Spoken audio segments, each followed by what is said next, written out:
Let's see.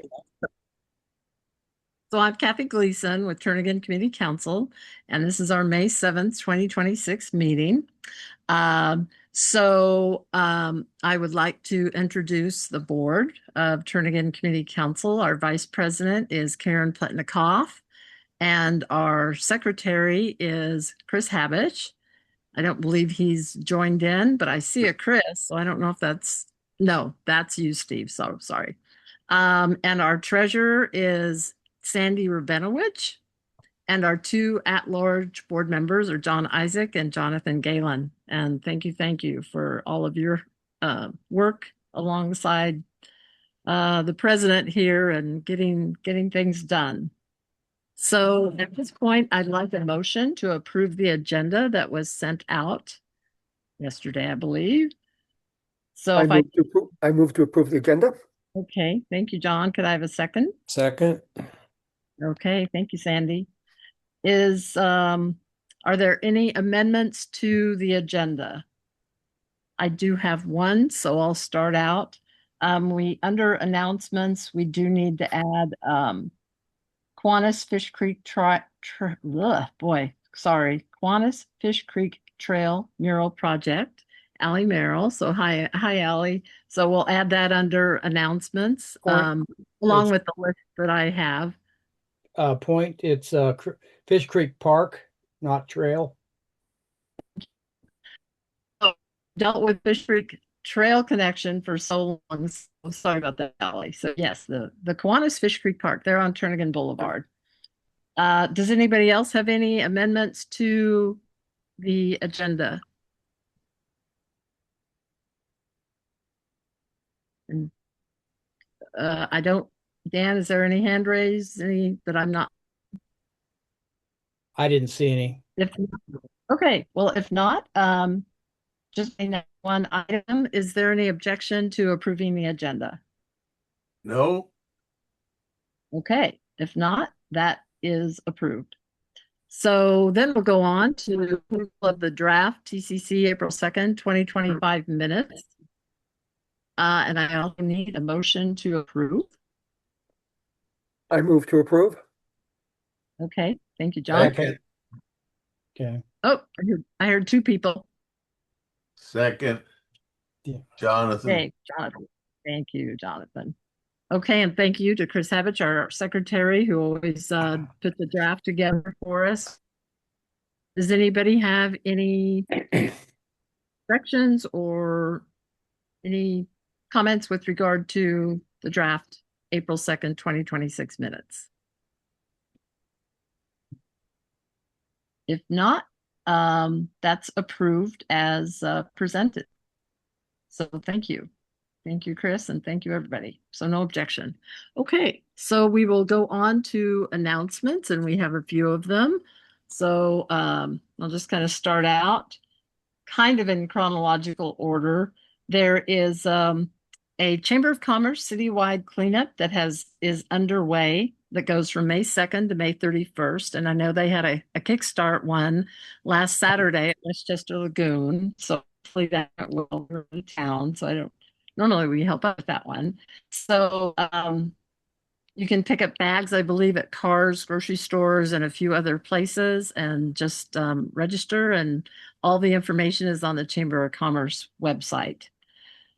Let's see. There's also the Bike to Work Day, which is May 15th, that I know a lot of people participate in. And that is sponsored by, I believe I'm not sure who is sponsoring that. The municipality, I believe. But you can register for that. It's Friday, May 15th at www.bikeanchorage.org.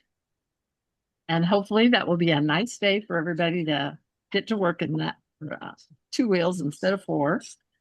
The Chamber of Commerce, the Chugach Electric Association, their annual meeting is May 29th. Let's see. And they also have elections. There's 2 board positions open. There's 4 people running, 2 for each position. So if you are a Chugach Electric member, which probably all of you are, you should have gotten something in the mail for you to vote on the board. And their annual meeting again is at on May 29th at Change Point, Alaska. Okay, and let's see. There is a Kincaid Park master plan open house that there were flyers sent out on that event, and options, or excuse me, let's see. Sorry, I got the wrong folder here.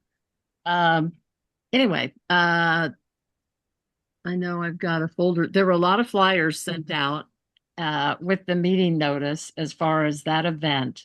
So, and that is on our agenda down under old and new business with regard to appointing a TC representative. But the open house is on May 29th, excuse me, May 28th from 5:30 to 7 p.m. out at Kincaid Chalet. And let's see, I think I've covered all of those. So lastly, we got Kiwanis Fish Creek Park mural photos options that Allie, you want to briefly announce and kind of give a really brief background about what's happening with that and let people know what the design options look like. Wait, is it okay if I share my screen really quick? Yeah. Yes, please. So at Kiwanis Fish Creek Park this summer, we're gonna be putting a new mural in where there's that retaining wall right next to the playground. Um, and are you seeing just the slideshow, or are you seeing my whole screen right now? Full screen. Slideshow. Just the slideshow? Well, Yeah. and it could be the whole screen, yeah. I think we're seeing it. We're Okay. seeing it okay. Allie, thank you. You need to make a slideshow out of it though. Well, Yeah, I see. okay. So whatever is fastest for you, since we don't Here we have a lot of time for this, but Yeah, I'm gonna skip several slides. okay. So we've got many applications, too many to share all of them. So we narrowed down to three finalists. The first one's Holly Nordlum, and she was involved with the Stories of Fish Creek project. She's an Indigenous artist, and she would paint waterways, wildlife, seasonal rhythms that define life in the region. We've got Ted Kincaid and his project manager, Lincoln Garrick, Wow. lived off of Turnagain and spent many hours in the park. And here's his mood board for what he'd create, aquatic and fish themed. We're So not I'm sorry, seeing anything Allie, change, we're Ally. not seeing the designs yet, or at least Oh, I'm not. I'm not. Is No. anybody? Okay. You I'm so want me to bring my PowerPoint up and share it? And let's see. I think I'm just on the wrong here. If I just share this will work better. yeah, there we Seeing go. it now? Yeah. Great. So sorry about Yeah. that. So if you could go back to the first one. Absolutely. So here's Holly one more time. Okay. Okay. Oh, whoa. Warren's off. And then here's Ted Kincaid's. So as I said, Ted lives off of Turnagain. He spent many hours in the park with his kid. So we're seeing, I'm not sure we're seeing I'm not Yeah. sure what we're seeing here. I'm not seeing each artist's proposal so far. Is anybody else? Yeah. Oh, Are you okay. able to are you able to see the screen with that says Ted Theodore Kincaid and Lincoln Garrick right now? Yes. So what's the mural looking like? I'm sorry, I'm not getting that. So, sorry. So for the applications, we did not ask them to submit a sketch necessarily. That's something that they would submit once they were chosen as the artist. So we just asked them to submit information about their connection to the park, some samples of their work, and a bit about what their mural approach would be. So what I'm sharing right now is some samples of their work, and the mural approach. So this one right here is what Ted Kincaid would do as his mural approach. Does that make sense? Okay. Yes, I think, Ally, it's if I'm incorrect, tell me, but it's basically renderings of examples of the artist's work, correct? Right. Yeah. Yes. Okay, I Yes. apologize. I didn't get that through your email. So can you go Gotcha. back to Yeah, Holly's happy to very, very clarify. quickly? Now that I know what I'm looking at, um, just go back to Holly's very quickly. Yeah. So that's a sample of Holly's work down at Warrensoff Park, and then these are two indoor murals that she's created. Okay, thank you.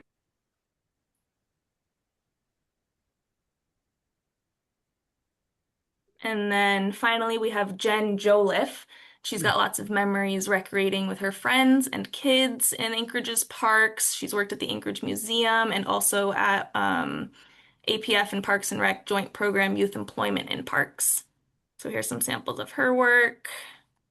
And in this case, her work sample is that pink design in the background.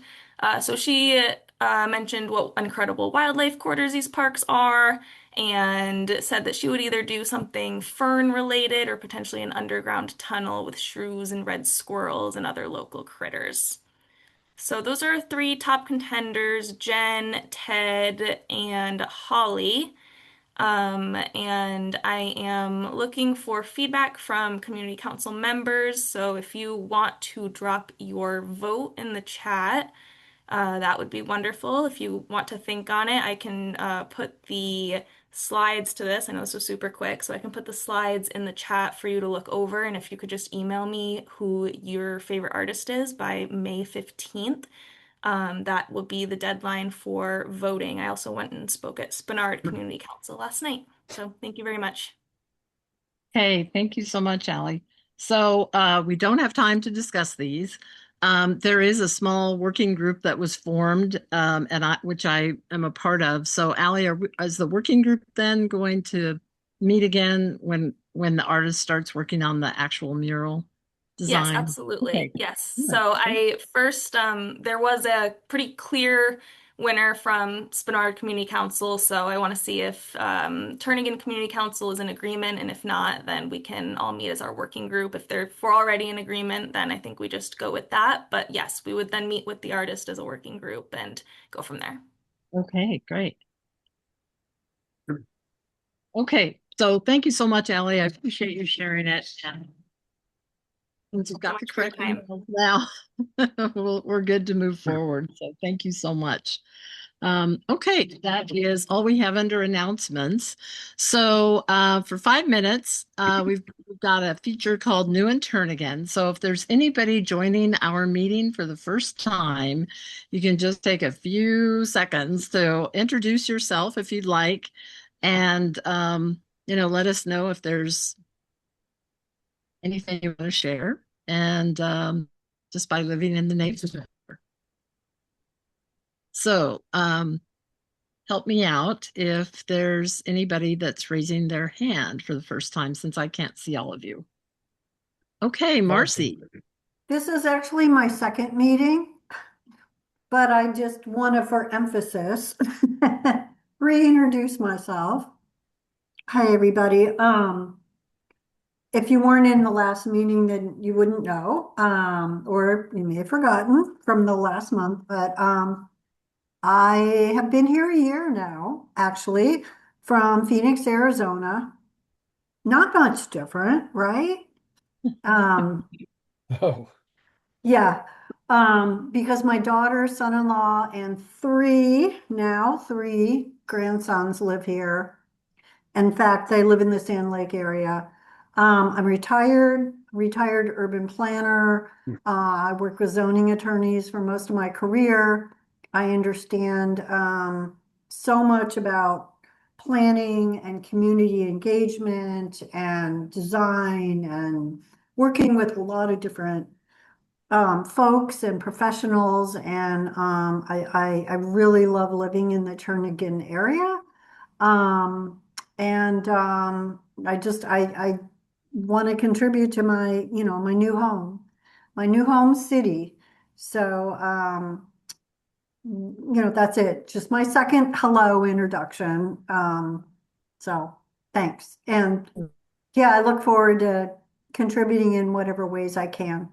Well, thank you so much, Marcy. And if you would like to provide your email and phone number in the chat, and then please, one of your board members, please note it. And Yeah, we can definitely make sure that, you're added on our email list to get notices. If you've been getting them, you probably already are, but we can make sure that is happening. And would love your participation. yeah, great. Yeah, for sure.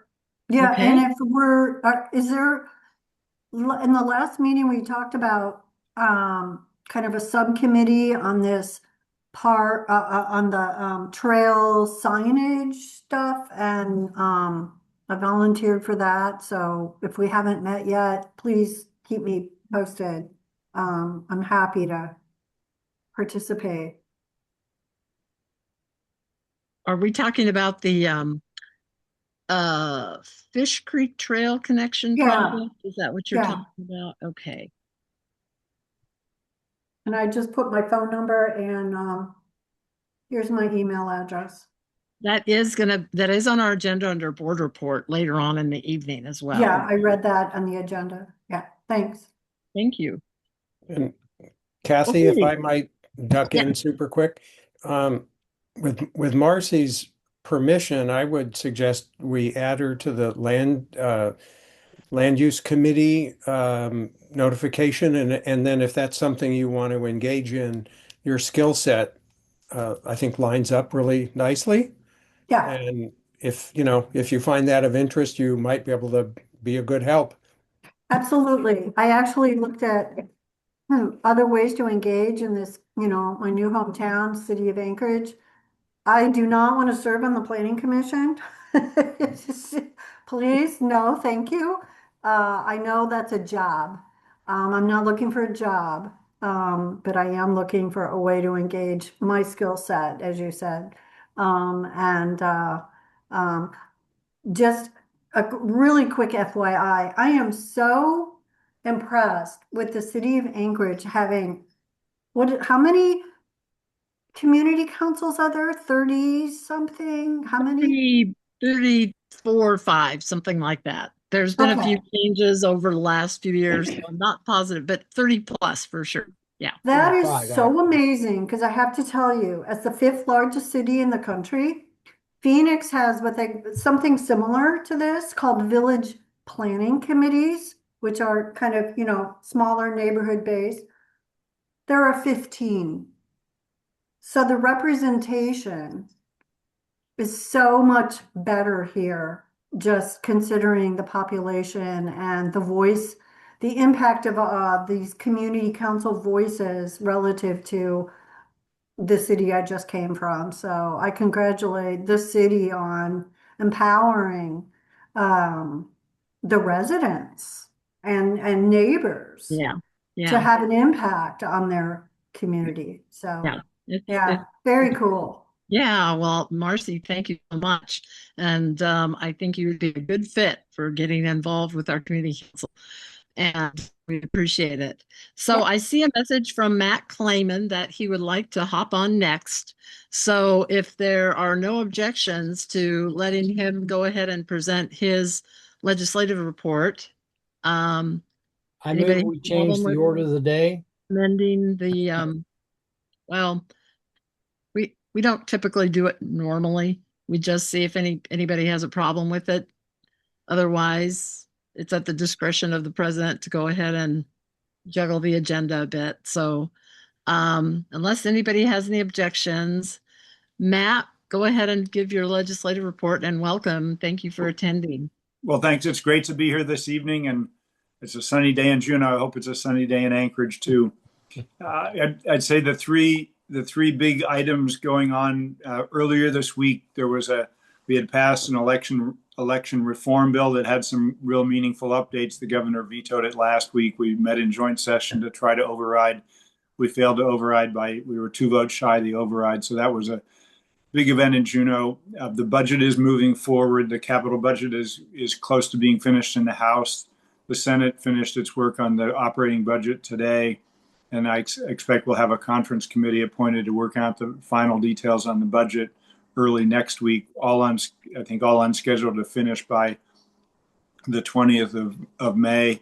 And then there's a fairly large consolidated crime bill that I've been pretty involved with. That I expect that too will be getting through the finance committee hopefully early next week and be on the Senate floor well before the end of session. So those are three of the big things going on. There's been a lot of work on a potential bill involving the gas line. The gas line bill it's been unusually challenging because we really have virtually no information. All the detailed information, including the projected cost of the gas line, is all subject to confidential agreements among the potential developer. So it kind of makes it hard to make a meaningful decision about whether or not to make certain tax adjustments to encourage the pipeline or not. And that process is going on. We've had, I think, 25 hearings in the Senate Resources Committee. The House Resources Committee has a version that's going to the House Finance Committee, and that's the one question I don't know whether we'll finish that on schedule or whether that could result in a special session. But that's the highlights of the report today, and happy to take any questions. Okay, thank you so much, Matt. Does anybody have any questions for Matt? And again, help me out if you're raising your hand. Dan, can you see everybody on board? Because I can't, but Yeah. And I certainly can't. So. yeah.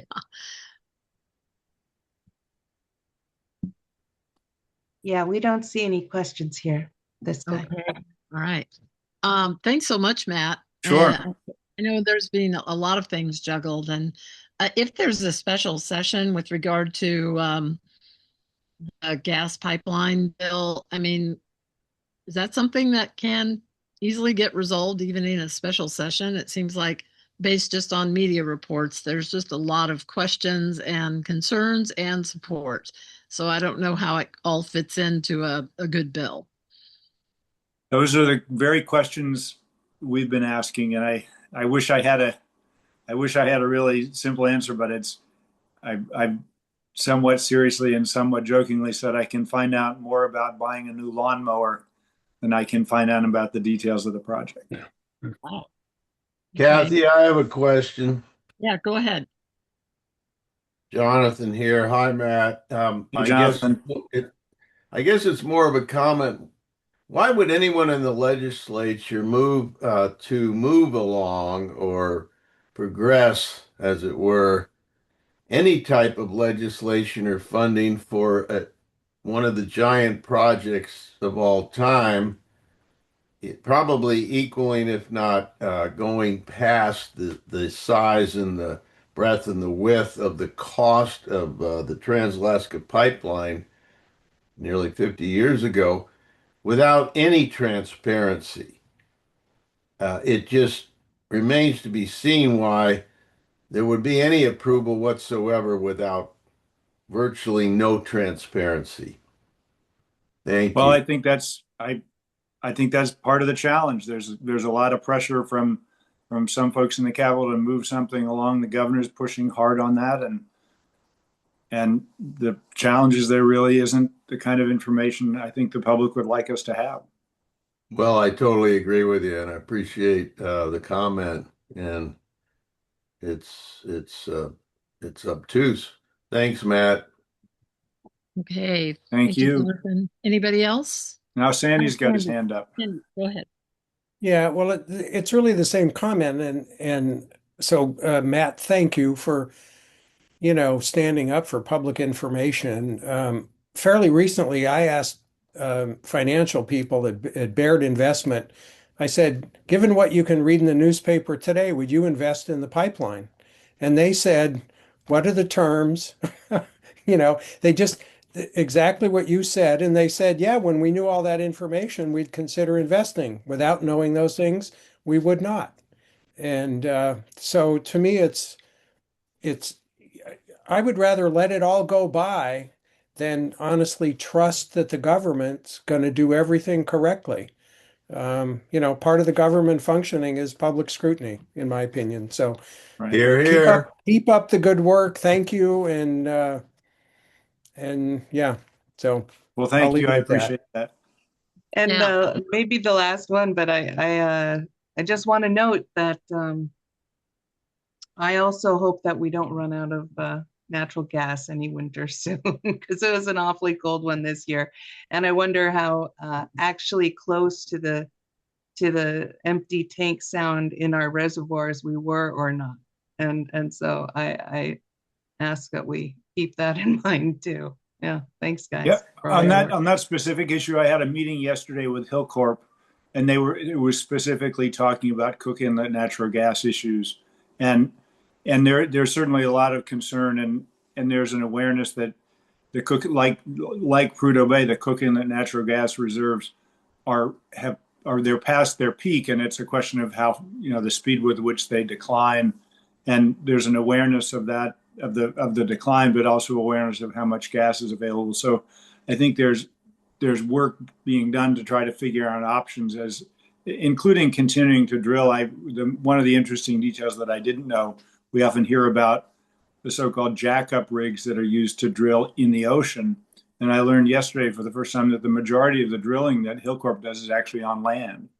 And part of the reason they drill on land is because they can drill 12 months of the year on land, and in the ocean there's limited times when they can drill. And so that's very positive. They're not just drilling in the ocean, and they're having success with the wells they're drilling. But it's still, I mean, similar to Prudhoe Bay, you still have a volume of gas that we're past the peak. And so there are challenges going forward. Well, Kathy, one more comment. Yep, Well, one one more question. question for Matt, and it's an extremely thorny issue. But however, Forrest put forth a possible discussion legislation on the whole discussion of taxation and S corps, and there was no passing of that, or you didn't go back or go further in the committee, however that worked. But there's now, I think it's a House Bill 350. I think Catherine Hall sponsored that. Do you have a comment on that and that discussion? Actually, I'm not familiar with House Bill 350. The provision, there was a provision in a bill relating to in-kind oil from the pipeline, and it was directly affecting a contract with Marathon, in terms of Marathon's contract to get so-called in-kind oil from the pipeline. There were provisions added to that included taxing a limited number of S corporations, including Hillcorp. That passed the Senate, went to the House, and the House did not agree with the changes. And so that proposal was rejected by the House. And then to add to that, Marathon, it turns out, because of changing qualities of the oil coming down the pipeline, Marathon actually wasn't interested in the contract extension. So that proposal really isn't going anywhere. And with regard to Rep. Hall's House Bill 350, I'm not familiar with it, so I can't really comment. I think it's a proposal roughly, not being a legislature, to have what is called, quote, certain entities of revenue over 25 million to be taxed, regardless that they are S corps. So it should be interesting going forward to see how that goes, and because there's certain philosophies regarding non-taxing of, and I'm a believer in, to a degree, exploitation, and we need good energy and companies that produce it in Alaska's lands. However, taxation is a major issue when giant companies are being taxed and certain companies that control certain assets and fields, as it were, are not taxed because of a certain setup of the way the corporation exists. So that's my opinion on that. Yeah. Thanks, Matt. Appreciate your involvement as usual. Thank you. I appreciate it. Um, just that way, I did get a call from Representative Carolyn Hall right before our meeting, and no one from her nor anyone from her office is going to be able to provide a report today at our meeting this evening. So thank you so much, Matt. Continue on and good luck through the rest of the session. Always a pleasure. And just for my own notes, is Turnagain meeting in June or June, July, and August Yeah. off? We did in June. I Okay. believe the June meeting is the 4th, Okay. and then we take July and August off, unless we Okay. have to schedule a meeting for some reason. Well, I appreciate that, so I'll keep my calendar in order. Yeah. Okay, great. Thank you all. Okay, thank you for that. Okay, we'll go back to our agenda then. And next is TCC committee reports, and it's specific land use committee. And the board decided to rearrange our traditional way of setting up our agenda because John Isaacs, who's the co-chair of this important committee, has been doing a yeoman's job along with Sandy Rabinowitz and others on a lot of the stuff going on. And so I'm going to turn this over right now to John and company who wants to present all the different things going on under committee report. Okay, thanks, Kathy. One of the reasons we wanted to move this up is there is a lot going on, and given the fact that this is our second to last meeting before adjourning for the summer, there are things that people need to be aware of, and we may need to take some action on some of them as a community council. So I'm going to go through 4 things as kind of an update. The first one is going to be the status of Fish Creek Trail connection, and later in the agenda, we're going to have a separate presentation on some of the design options that are being looked at. The second thing is the 2020 Comprehensive Plan 2040 Land Use Plan revision and combination, and there is a lot going on there. It has significant implications to development actions all around the city, and it's important for people to understand that. The third thing is the status of the transit-supported development ordinance and where that is. And then one thing I just wanted to mention briefly is that there was a parking study that municipality's been working on. I wanted to give a quick update on that. I got some information from municipality on that. So I'll share my screen here in a minute. If we talk about the Fish Creek Trail update, the project team made a presentation on the project to the Urban Design Commission on April 29th. A staff report was prepared. There were comments submitted. John Haxby submitted comments on his own. One person testified, and after some questions, it was approved. We didn't realize it was going to be before the Urban Design Commission in time to submit comments. One of the things we noticed is based on the staff report, they misrepresented TCC's position on the project and didn't include our most recent resolution indicating that we conditionally support it based on resolution of some issues that have yet to be addressed. And they portrayed us more as supportive. This is something we're going to want to try to correct in any future public testimony opportunities. You're looking at the Urban Design Commission meeting. My opinion was that any testimony was submitted would not have made a difference in their approval or what they had done. After the meeting, there was a comment from one person who had testified saying that the current project is at 75% design, and when it reaches 90% design, it'll go before the Alaska Railroad Corporation Board for consideration. I'd seen something somewhere that might have been in June, but I don't know that they're going to be ready for it. I think one of the things we want to consider is whether we want to prepare some comments to submit to the Railroad Corporation Board, and that would probably require a land use committee meeting. They had a they had a booth at the Alaska Transportation Fair last month. Kathy and I, and perhaps some others, went to it. Kathy got a hold of some questions and answers, which she has put as part of the material associated with the agenda. And it's fairly generic information, not particularly enlightening.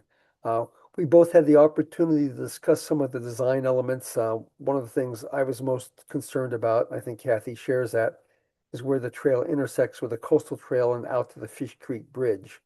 They have reduced the number of retaining walls along the trail, and they have tucked the coastal trail reroute closer inshore to where it was originally proposed. And I'm going to share my screen here for a minute and just bring up that graphic. So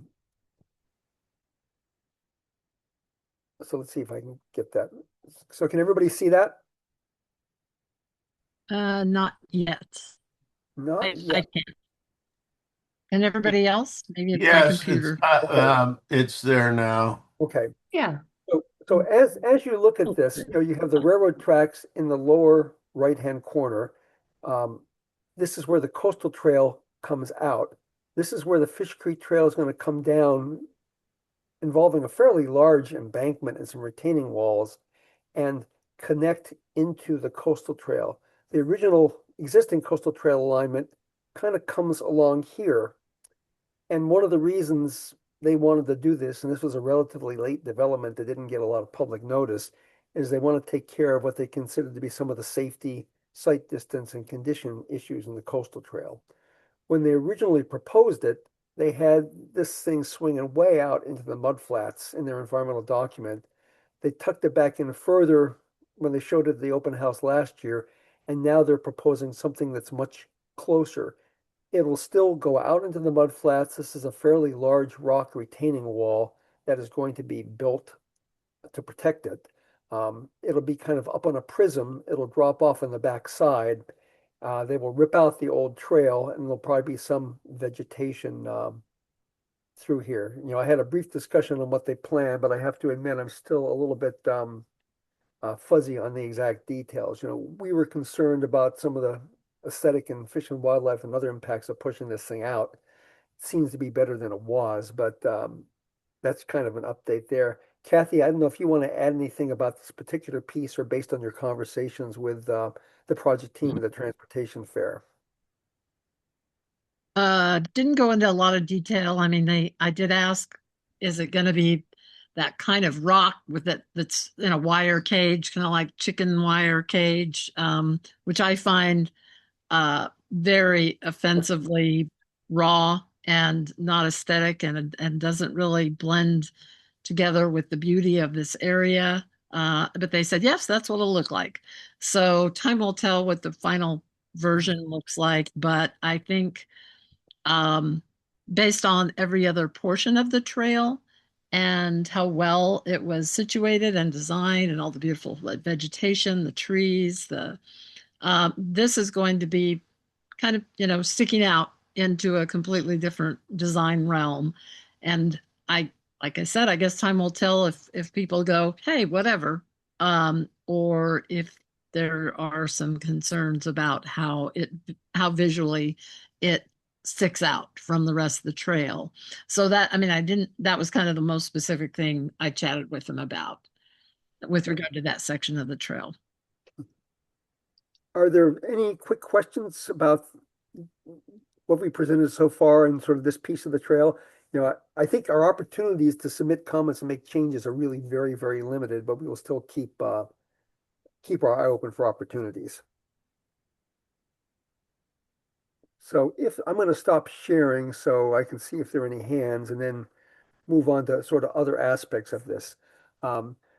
We know that there are still some disagreements between property owners and the project team on the south and north end of the project. Kathy, Sandy, and I are part of a working group that was established to look at the design of what's going to be, I think, about a 300-foot long retaining wall on the west side of the railroad tracks at the south end of the trail, and also a viewing area pullout overlooking Fish Creek Estuary in about the middle of the trail. And we've had 3 meetings. They gave us some design concepts, which we'll be presenting later tonight. And then the last meeting of that working group will be on June 1st. I think perhaps the next and only public opportunity for comment will be when it goes before the railroad board. And we should probably consider, whether or not we want to prepare any comments on what our position is going to be.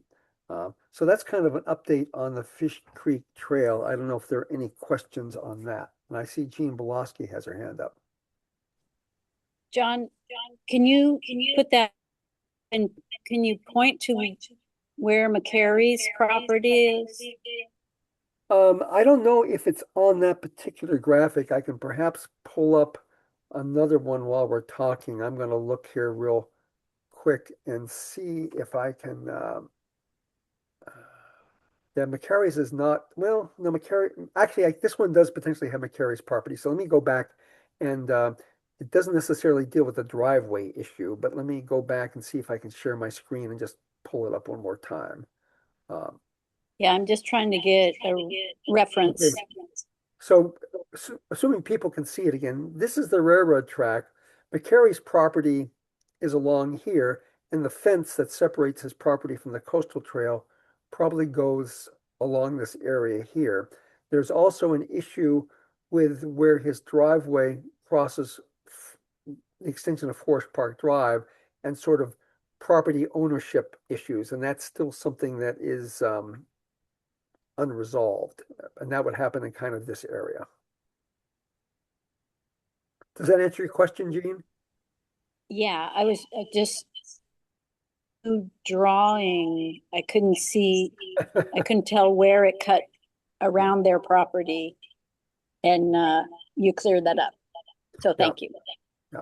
Now, these are not the easiest drawings in the world. And if you want to try to find where these individual gas lines and things are, good luck. Okay, let's see here. I'm going to stop sharing again.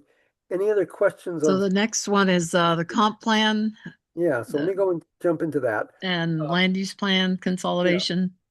So If you can cover that, back John. in 2024, the Assembly passed a resolution requesting a targeted update of the 2020 Comprehensive Plan and 2040 Land Use Plan, and they wanted to focus specifically on housing and economic development. And it's typical to provide updates to these plans in many communities, and it's typical for them to be targeted. What is a little bit less typical is there were a couple things that influence this. One is that the Assembly tasked the Planning Department to work with Planning and Zoning Commission using the Planning and Zoning Commission process. They indicated they didn't have the money for full-blown public participation. And what this means is there will be no public opportunities other than submitting comments online through their website and testifying before Planning and Zoning Commission. So there's no real opportunities for dialogue. And I'm going to have a suggestion along those lines. One of the other things a lot of people didn't know is that when Meg Zalatel was in the Assembly, she introduced a resolution directing Planning and Zoning Commission to review whether district plans or area plans should retain the power they have to guide land use decisions as a extension of the 2020 plan. And so one of the things that is going on right now is what a number of us see as a attempt to remove or reduce the influence and the guidance of those plans, which I think has an adverse effect on some of our neighborhoods. So, one of the reasons these plans are important, the 2020 Comprehensive Plan is the long-range blueprint for guiding development in the Anchorage Bowl. This, looks at capital improvement projects, it looks at rezonings. Whenever any of the commissions has a case before them, the staff looks at and decides whether or not that particular action is complies with those plans. And so you change the plan and you potentially change what the requirements are. So it's used as a framework for decisions for all sorts of things, land use, transportation, public facilities. And the intent in the current comprehensive plan is for district plans like our West Anchorage plan and other neighborhood plans to provide details on how to meet the goals. So once they revise this plan and once it's adopted, it's going to guide the decisions of the Assembly, the Planning and Zoning Commission, and any other planning boards and commissions. So it's important to see what's going to happen with this. What we're kind of seeing so far, there's a number of groups that are looking at this plan and getting a little alarmed. Part of this Better Solution for Anchorage group that Sandy and I have been attending is turning their attention from TISDO to the comp plan revisions.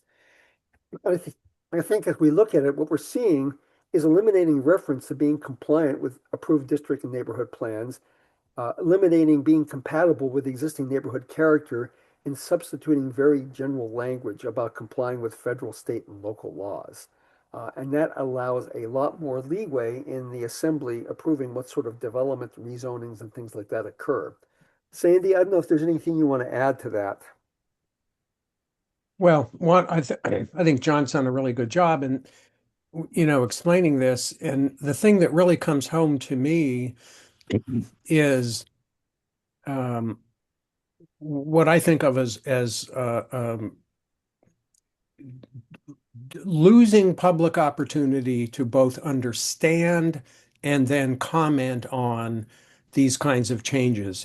It is almost, and I'm not a conspiracy theory kind of guy, but it's almost like there's a strategy of avoiding that kind of what I would call real public input. And the recent event they had at the library recently that a number of us were at, um, I really found extremely disappointing.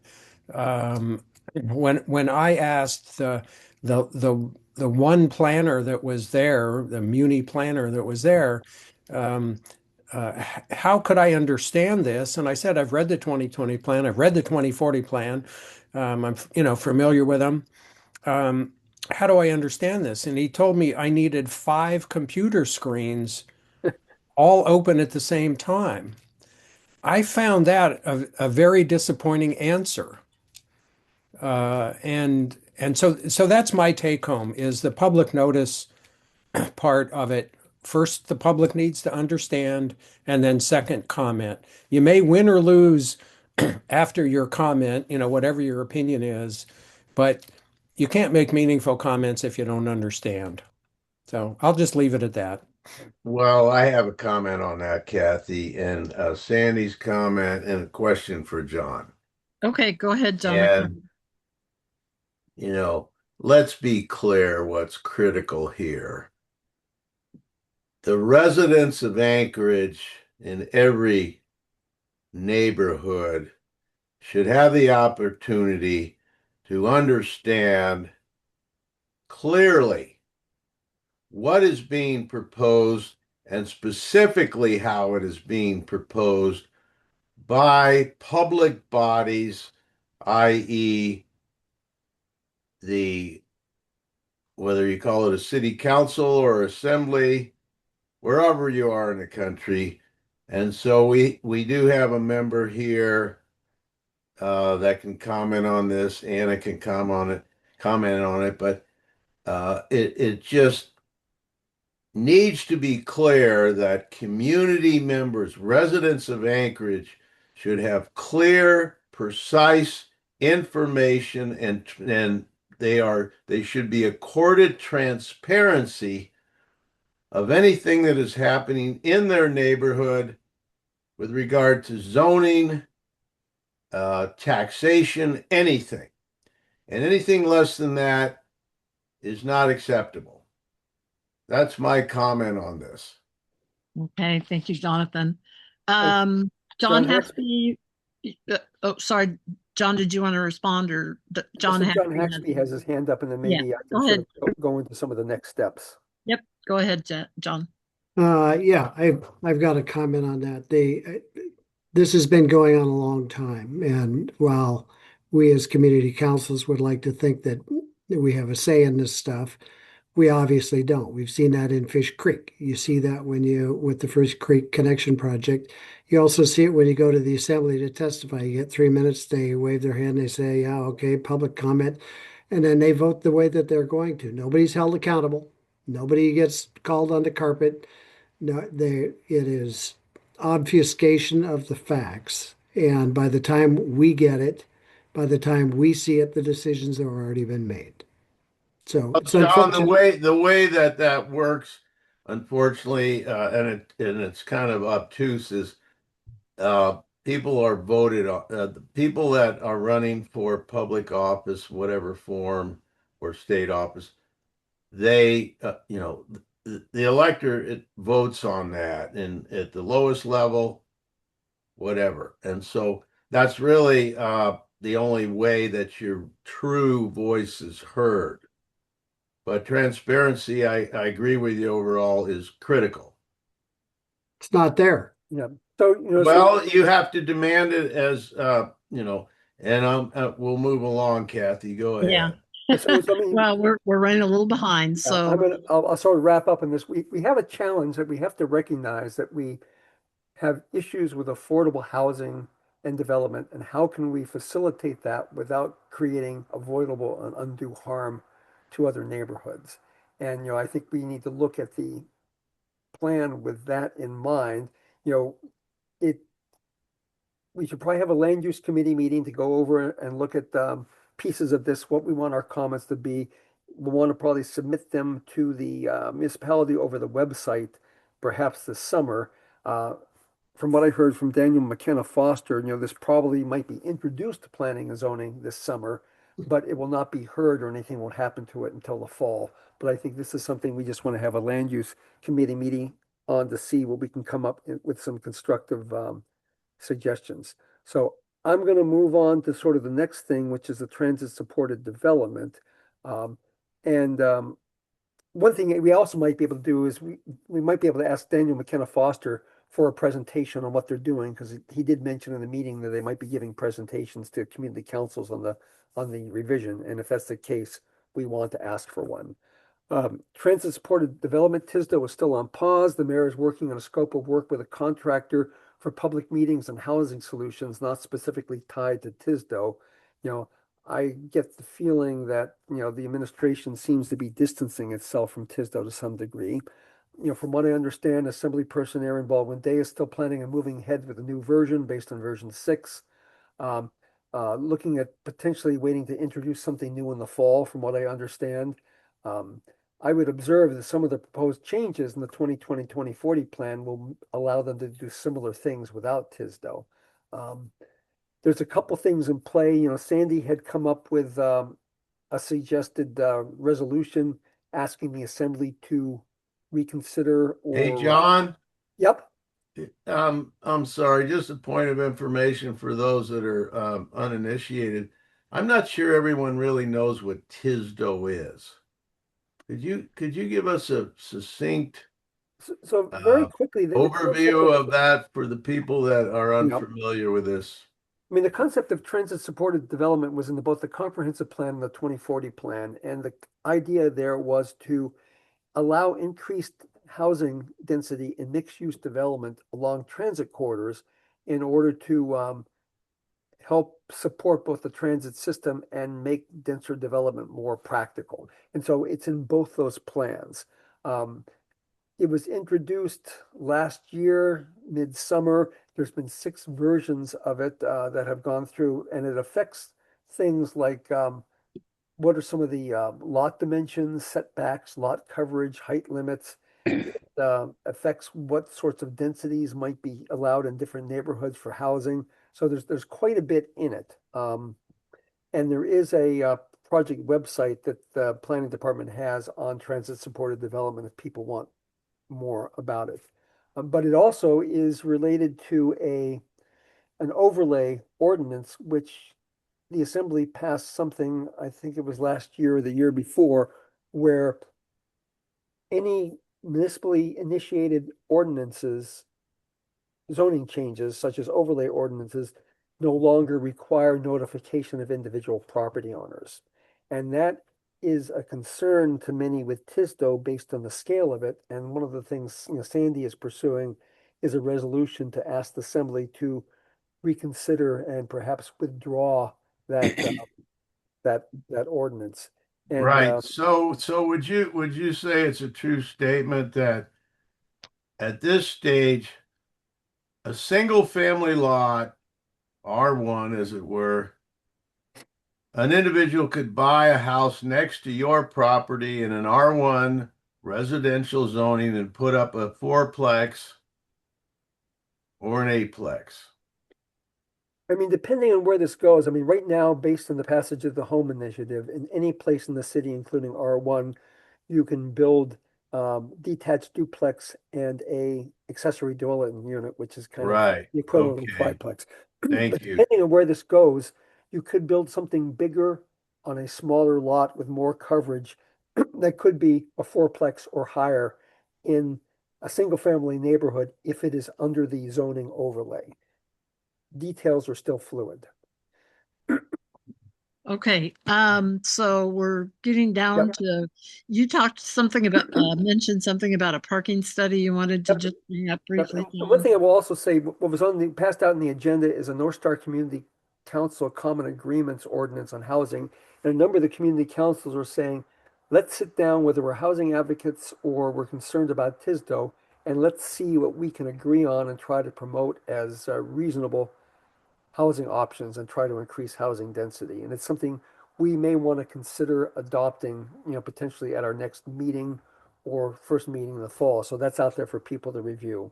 With the parking study, um, again, a couple years ago, the assembly eliminated the requirement to have on-site parking to try to spur housing and other development. And in response to that, the Muni initiated a parking study to take a look at some of the implications and how that might be managed. It was supposed to be a working group, but under this administration, it went ahead without a working group or any public input. Draft study has been prepared. They're waiting for it from the contractor. They're going to send it around for internal review and then release it. It's going to be a guidance document with no approval or public hearing. But it's something we're going to want to look at because it's going to look at what are solutions to managing vehicles in the right of way. And that might include things like, curb management, shared parking, um, parking districts, signage, technology systems, and enforcement. So it's something we want to pay attention to because that goes hand in hand with higher development and not having parking required on site. So that I think is a wrap from me. Okay, wow, John, thanks for covering all of these things that kind of blend together in how, if there aren't changes made, in what's in place now and what's been approved now, we could be looking at a completely different city within, 5 years or less. We And have a certainly we could. question. We have a So, question from Sandy. yeah, Sandy, real quick, and then we'll move on. Yeah, Kathy, can you give me 1 minute to summarize a draft ordinance that what I would be trying to do is have it available for our next meeting in a month, but just to give people a heads up. Okay, if it's related to all this. And It's, I know, Marcy, I know you've had your hand up, so I'll give you a couple minutes too after Sandy's done. So I'll read kind of the taglines of my draft here.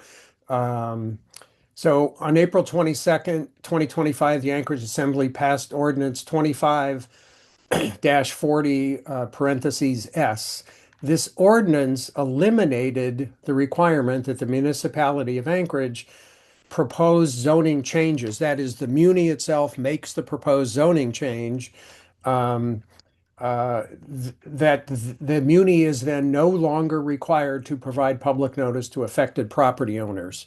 That's what John was just talking about a couple minutes ago. Whereas many or perhaps most property owners in our area are unaware of this, whereas we have discussed, so this will be next month, this change and believe it is not in the best interest of property owners in our area, where we believe the basic tenets of government in the United States include the concept of an open government, a government which provides necessary information to the public so the public can be aware of proposed changes and be engaged with the actions proposed by the government if they choose to do so. Whereas we believe most property owners have invested significant portions of their economic wealth in their homes and businesses, and it's recognized that land use plans and zoning can affect the value of those properties. These investments demonstrate an interest to live and work in Anchorage. Therefore, property owners should be notified of proposed zoning changes, enabling them to understand the changes and engage in the process in a timely way. And then the last whereas is we understand that providing notice to the public has real economic costs to the municipality and thus to all taxpayers. We encourage discussion about how this can be accomplished in an efficient, cost-effective manner while providing notice to affected property owners. However, such a change should not delay the repeal of this ordinance. So there'll be a little more language with it, but that's the crux of it. Basically asking the assembly to rescind their ordinance, which eliminated the requirement that they notify all of us about proposed changes. And I can talk more about it next month, but that's kind of the quick heads up. Yeah. Oh, thanks, Sandy. That sounds like a good resolution to consider at our June Well, I meeting. think it's critical to consider it based on the logic of it. Yeah. So Yeah. I know you have to move along, I do. but the point is, This is all good. this is a critical point and a critical comment, and it's going to take some critical thinking, and we need to discuss it with the assembly. Yeah. Okay. So thank you again, John and Sandy and Jonathan and everybody else that's working really hard to follow this as closely as you are. So we've had our legislative report. As I said, no one from Carolyn Hall's office was going to be available for this evening. So is there somebody from the mayor's office attending this evening? Anyone from the mayor's office attending to give a report? Am I missing anybody? I mean, is Nope. anybody? So no report. I do know that at the last Federation of Community Councils meeting, we were told that somebody from the mayor's office has been specifically assigned for each of the 30-some community councils. And I've gotten two different names, so I won't mention them because I don't know for sure who the correct one is. I thought maybe that person would show up this evening to give a mayor's report, but not. Hopefully we'll get somebody in June. So, assembly report. Anna, I can't see you, but I'm told you have joined us. So you have the floor to provide your assembly report. There you are. Yeah, thanks. Hey, everybody. Yeah, I'll be brief. And I know there's a lot of topics that came up, and I know we won't have time to dive into all those, but I'll just give a brief report and then I can take questions. So the first one is, since I came to you last time, we had an election. We finished the election, we certified the election, and the new members took their spots, and we elected a chair and vice chair. So I am here on the other end of all of that. So I am now currently the assembly chair, in addition to representing West Anchorage still. Thank you, everybody. And then Daniel Voland is serving as vice chair. And so, and if you get my newsletter, I wrote a little bit about how that happens, because I think, and I heard it today in some of the conversation just now, I think there's a lot of sometimes just lack of understanding, but sometimes misconceptions about how we do our work and what we do and the process. And so that's one thing that I would like to continue working on, including kind of letting folks know, how we decide chair and vice chair, right? So it's a secret ballot. There's no debate. So it's not something that really has a lot of kind of visibility in our meetings, but it's something we do every year. A number of other processes I know we've been working hard to make more transparent and invite folks in, and just reminding folks kind of what is in code and what our processes are. Just one quick example is, and I think somebody said it here or in another meeting that I was in, we're not a monolith, right? It's not the assembly. If one of us brings an ordinance, it's not all 12 of our ordinance unless we vote on it. And so that's important to understand, because I think there's a lot of kind of characterizing the assembly as, a 12-headed body of people, right? But in a single thought. And also, there's things that would go on our agenda. We're often the last step in that process, right? So it could be a department, it could be the mayor's priorities, it could be a number of different reasons why something goes to us. We end up voting on it, but I think there's a lot of assumption that we are the beginning and the end of all policies. And I think that's not usually not the case. So anyway, so I think there's more to dive into there, but just kind of, that's one of my goals as chair, as long as I'm in this seat, is to continue working on that, building on the work we have been doing with our staff, and just, continuing to bring people into local government. So otherwise, then I'll say, as I said, we have 3 new members. So we said goodbye in their capacities as assembly members to Chris Constant, Felix Rivera, and Scott Myers. And so we don't have a new member for District 3, West Anchorage, but there are 3 new folks: Sydney Scout for North Anchorage, Janice Park for Midtown, and Donald Handeland for Eagle River. And then I'll also just note, Cameron is now actually the most senior member. He's the only one on the assembly who's serving a 3rd term at this point. We have 4 people who are serving their 2nd term, which includes 3 of us that just got reelected. So really, one term plus a few days, and then 7 or a majority are in their first term. Many of in their first either in their first year or they just started a few days ago. So I think it's just notable. Of course, we always have turnover, we have term limits, all of those things, but this is a new assembly in a lot of ways. So also looking at this as an opportunity to both teach members our job and also, again, reminding the public kind of how we do our business and how we can improve it. So that's one big thing that happened. And then I'll just mention a couple other things. One is something that we passed that I know got some public attention. So I just want to be clear, and that's the ordinance around prohibiting feeding wildlife. So we as a city do not, we're not Fish and Game. There's a lot of things at the state level that are controlled by the state, including rules around things like invasive species, dealing with wild animals, feral animals, things like that. So really we follow state law there. And also, I don't know how much it happens in our district, but there's been a huge issue over on the east side with Chanchnu Muldoon Park. You might have heard about it, where some folks were leaving out meat and things like that and feeding bald eagles. I think we all love eagles. They're great. They're, national bird. But also when you get, 50 to 100 of them congregating, getting food from a human and not from their wild animals. So that was causing a lot of problems, cats and dogs being kind of taken as prey and just, causing a lot of issues. And so that ordinance was really trying to solve that specific issue, but also in general, as much as we love, we love all the little creatures in the world, there's a number of them that are not native to this area. And so it is not helpful, and it's really not in accordance with state law or regulation to feed them and allow them to proliferate. So one that came up, and I'm sad to say this because I'm a big fan of rodents and rodent adjacent, is bunnies. And so just to be clear, because I know people were asking, am I going to get the police coming to my house if I feed a bunny or if I leave out some bird seeds or whatever? So just to be very clear, the ordinance that we passed, we made an amendment to the original version that basically clarifies that the intent is not to police folks feeding chickadees, nuthatches, native species that it is helpful to feed in the winter, as long as you don't have a feeder that is also attracting starlings and other animals like that, because starlings are not native to this area. If you allow these kind of species to proliferate, they can take over and kind of crowd out native species. They can cause problems to the ecosystem. So you can have a bird feeder, and no one is coming in your backyard and ticketing, proactively. This is a complaint-driven enforcement issue, like pretty much all of our code issues, unless you're breaking, criminal law. And so this is really, I would imagine, someone that's creating a nuisance. If you've got 400 starlings on your property and they're always there, or pigeons or whatever it is, right? If you're causing those level of issues, then yeah, you might get a visit from code enforcement. But that's not the goal. The goal is really to address these areas where it's causing a public nuisance. And then one last thing I'll say on that is the bunnies.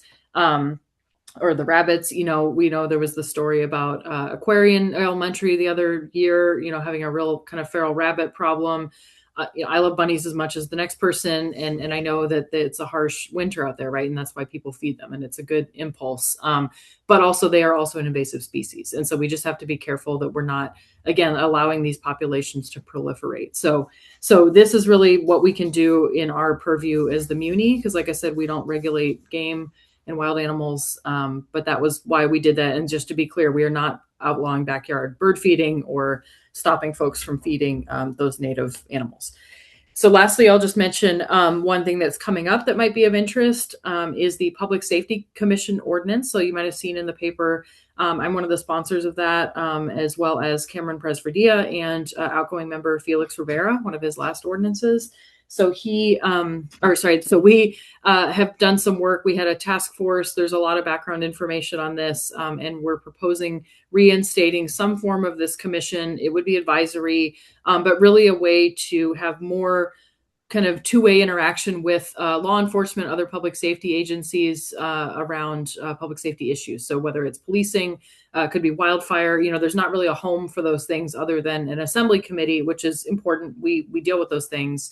But there's not a way for the community to directly dialogue. So we've been working on that ordinance. It is up for a public hearing on Tuesday, May 26th. The information's out there. It's AO 2026-62. And then we're going to have a work session next week. And there's more information on our website. I can provide a link. So folks who are interested in that, please take a look at it. And if you have comments or feedback, you can either testify, you can email us, you can just email the sponsors, just me and Cameron at this point. But that'll be again at not our meeting on Tuesday, but the meeting after. And I can also take questions. Okay, yeah, thanks, Anna. Just a couple of questions. Who wants to ask Anna something about this or other items? John Haxby. John Haxby has his hand up. Okay, Randy, John, and then Sandy. Yeah, hi, Anna. There is an ordinance out there right now, which exists. I don't know when it passed, 2, 3 years ago, where it is illegal or subject to fine for people who put their garbage cans out the night before garbage pickup day. And I can tell you in the Turnagain area, if you've never driven through it, every night before the garbage people come, every garbage can in the entire neighborhood is out. Is that necessary? Why don't you just get rid of it? It seems like a dumb thing. That's a good question. So I'd have to go and research what that is because I haven't actually heard of that ordinance. The closest thing I can think of was before I joined the body, there was an ordinance around bear resistant trash cans, and it was in certain areas like up on hillside where there is serious risk of attracting bears. And I don't remember what it requires, but it allows for designation of a district where there's some extra rules. So it could be that. I'm not familiar, and I've never had anybody say that it's not legal to put your trash can out the night before. I literally just did it on my way home. So I can research that, but I wonder if it's tied to that specific ordinance. It's subject to a fine. I think it's $100. I thought to myself, okay, well, in Turnagain there were 900 homes. It's 90 grand a week. Yeah, and that's where again, I'm not sure if that's accurate for the budget item. Yeah, but I want to find out if that's accurate information because, like I said, I'm not sure that that's correct, and it might be tied to, like I said, that bear resistant issues where there's been kind of extra bear activity. I know we get bears sometimes, but it's not the same as it is up on the Chugach. Yeah, I'd appreciate hearing. Okay, thanks. Sandy, go ahead. 3 quick points to Anna. One, good move with the wildlife ordinance. I think that's a step in the right direction. Second, I've been working just on my own with the Parks Department about trying to make the coastal trail 100% bear-proof garbage cans. We only need 7 more bear-proof garbage cans on the entire length of the coastal trail. And they have told me that they hopefully will accomplish that this summer. So if they do, I suggest that we all applaud the Muni, celebrate that, and it'll make everybody's lives safer, residents, visitors, etc. And we're so close to accomplishing that. It's like, let's make it happen. And then the third and last one is many people may not realize Anna spent many years with TCC on the board in a number of different different roles, I guess is the word. And so just to congratulate you on the assembly being reelected and also being elected chair. Good for you. Anna does good work. So that's it. Okay, thank you so much. Yeah, and I think you served as secretary maybe, and then president for a year. So, and she moved from Spenard. So when I would go to Spenard meetings when she was still a Spenardian, I was envious of her and wished she lived in Turnagain, and then it happened. So so we're very much benefited from that move. Now she lives in Sand Lake, but still doing a good job for West Anchorage. So thank you, Sandy, and thanks, Anna. Thank you. Marcy, did you have your hand up? Oh, okay. Is there anybody else that wants to ask a quick question? Otherwise, we need to move on. Okay, thanks so much, Anna. Appreciate it. Sorry, Kathy, can I speak one more minute? So I know you guys brought up a lot of planning issues too. I'm happy to talk more about that. I know we don't have time right now and you have other things on your agenda, but just to say that is something I'm tracking. I'm not directly involved in most of that because I've had with the election and stuff, I was, busy with other things, but always happy to talk more about that. So yeah. Okay, well, maybe when we schedule a land use committee meeting, it's something you might want to be able to attend, if it's possible.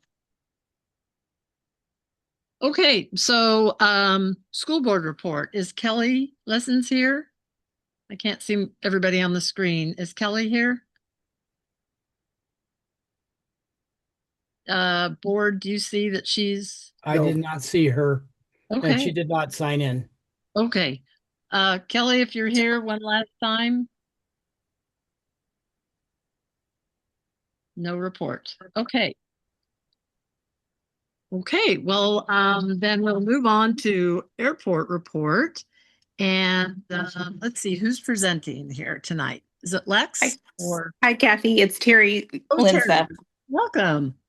Hi, thank you. Yep, Lex is on vacation. We let her take leave once in a while, so off she goes, and you are stuck with me. And Jennifer Pepin is on the call too. So Jennifer Pepin, for those that don't know, she is the manager of the Anchorage Airport's environmental and engineering sections. And my title is the development manager for the Alaska International Airport System. So going over briefly some of the updates in the monthly report that Lex had sent out and provided, we're pleased to announce that the Anchorage Airport has beat out Memphis as the #1 cargo airport in the United States, which brings us to #3 in the world with the latest rankings from 2025. And we're very pleased to hold that title. That's just a testament to the great partnership we have with the airlines and our tenants, stakeholders. On May 15th, which is next Friday, we are welcoming Southwest inaugural flight.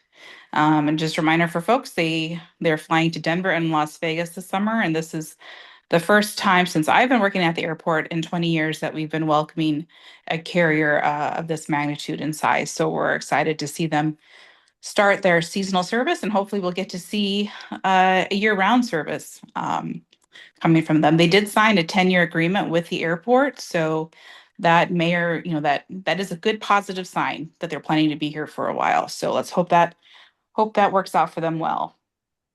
We did include in our monthly update our 2026 summer construction exhibit, and we have a link on our website. We do that every spring for folks that are interested in learning about all the different projects we have going on at the airfield, with a brief narrative description on those. We do have a robust construction season this summer. The two projects that the public will be mostly visual or potentially impacted by is the auxiliary parking lot, which is our park ride and fly lot that we are expanding and adding over 150 parking spots this summer. And that park ride and fly lot is next to the Central Region building on your right-hand side. When you're driving to the airport on International Airport Road, there's the upside down building, and the parking lot is right there. So that will be construction later this summer.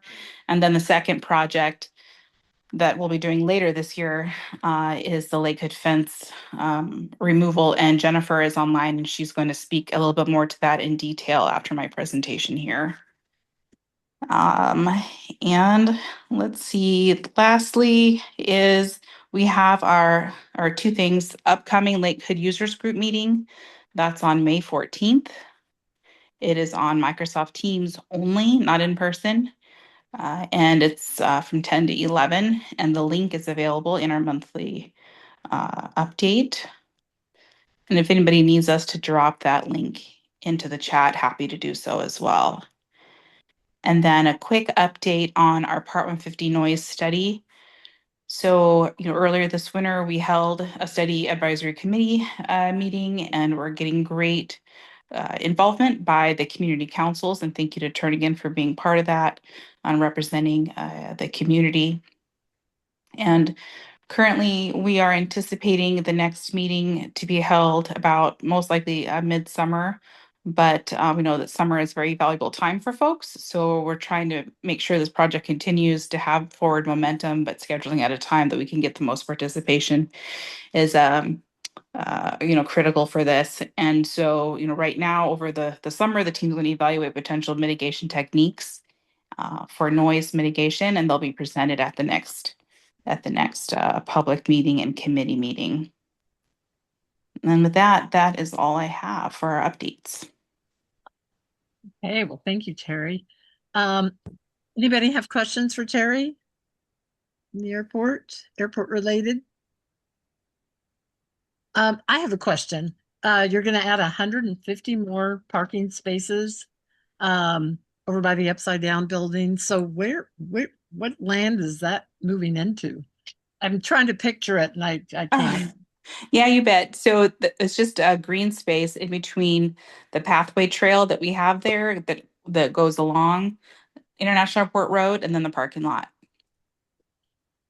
So you're gonna mow down trees? Is that what I'm hearing? Jen, maybe do you have more details on the There is some specifics? vegetation that will be removed to accommodate the additional parking spots. So yes.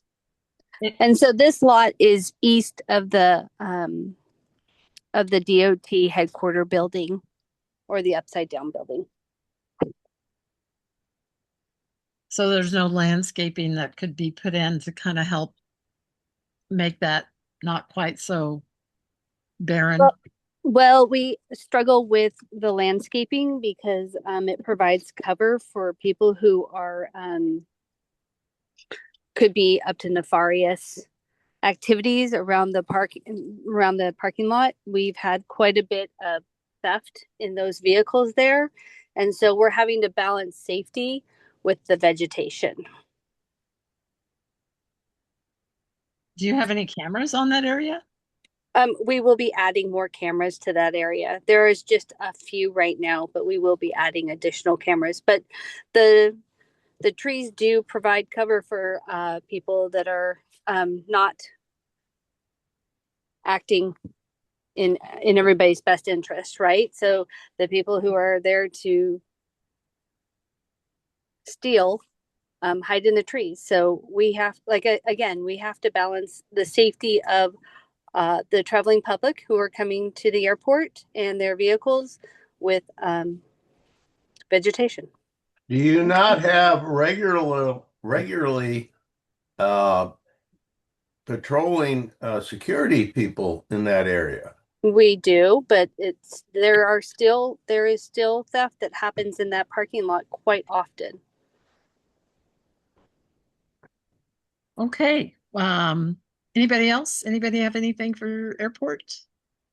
And Kathy, I- before we move on, can Jennifer talk about the Lakewood fence removal project? Sure, briefly. I would just like to remind residents that summer is now here, and if you so wish to have a fence on the property boundary between the airport and your lot, that this would be a great summer to do that for yourself. We will be removing our boundary fence this winter. Probably December, January timeframe is what we're looking at. The project will go out to bid in September. We have completed our survey of our current fence, and there are some fences that connect to ours, so they are on our property and so parts of their fence that intersect ours will have to be removed. And all those property owners have been notified of that. Well, if you have a fence that intersects our property, yes. Okay. And Kathy, we really appreciate the opportunity. I know we've presented or mentioned this at several of your meetings, but it's just critical for us to continue to get that message out, because I know if we present to one or two meetings, we're still not capturing, everybody. So just appreciate that. And I believe we're going to come back again in the fall prior to it happening to also request the ability to speak on it one or two more times. Okay. Kathy, I have a question. Excuse me, Jonathan, and you're also keeping in direct touch with those property owners as well.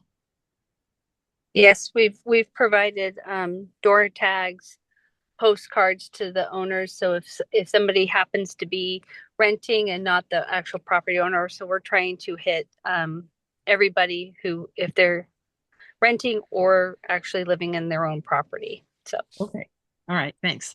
Yeah, Steve Montooth and then Jonathan. Yeah, Jennifer, I had spoken with two people who have property there. And they're very concerned because they have children who like to play in the backyard, and they don't really have the money to replace that fence. What kind of options do they have? the airport can't pay for the fence. Right. I got that. So that's the whole point of giving everybody a year, well of a year in advance of this project to let people be able to plan and accommodate as needed. Uh-huh.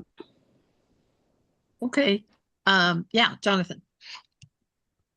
So, Terry, Jennifer, I'd like to hear what type of, well, what is the philosophy now on the airport with regard to heavy trucks, large freight vehicles, going down back and forth, which we've seen an increased amount most recently in the last couple months, going down up and back West Northern Lights Boulevard.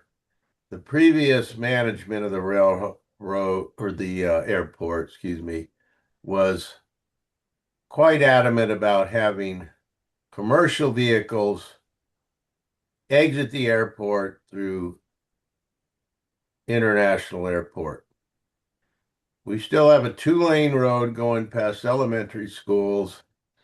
What is the current philosophy and what is mandated to contractors, trucking companies at this stage based on the airport and what you're telling these contractors?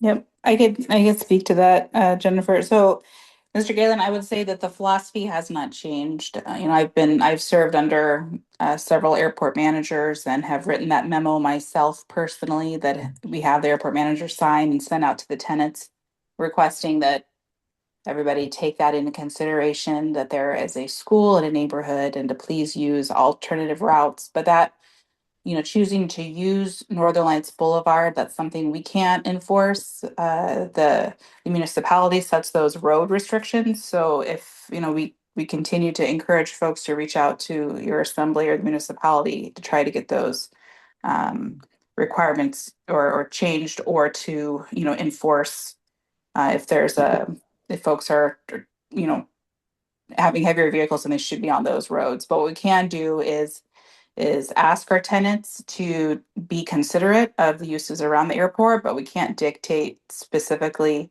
where they can and can't drive as long as it's legal. So Terry, would you could you and I really appreciate your comments.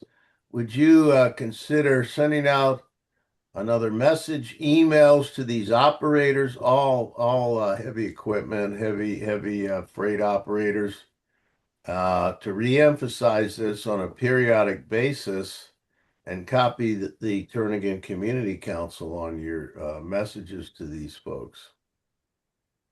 Absolutely. It's probably a good time to send out another reminder. I remember when Mr. Bronson was the airport manager, we did send one out. And so it's a good time to send another one out. And we'll be sure to copy the community council on that correspondence, being shared. And I do want to say, maybe Jennifer can speak to this too. I know that you weren't specifically speaking to construction vehicles, but rather just the freight vehicles, but we do have the ability to put into our building permits for tenants that are doing construction on the airport that they are prohibited for using Northern Lights.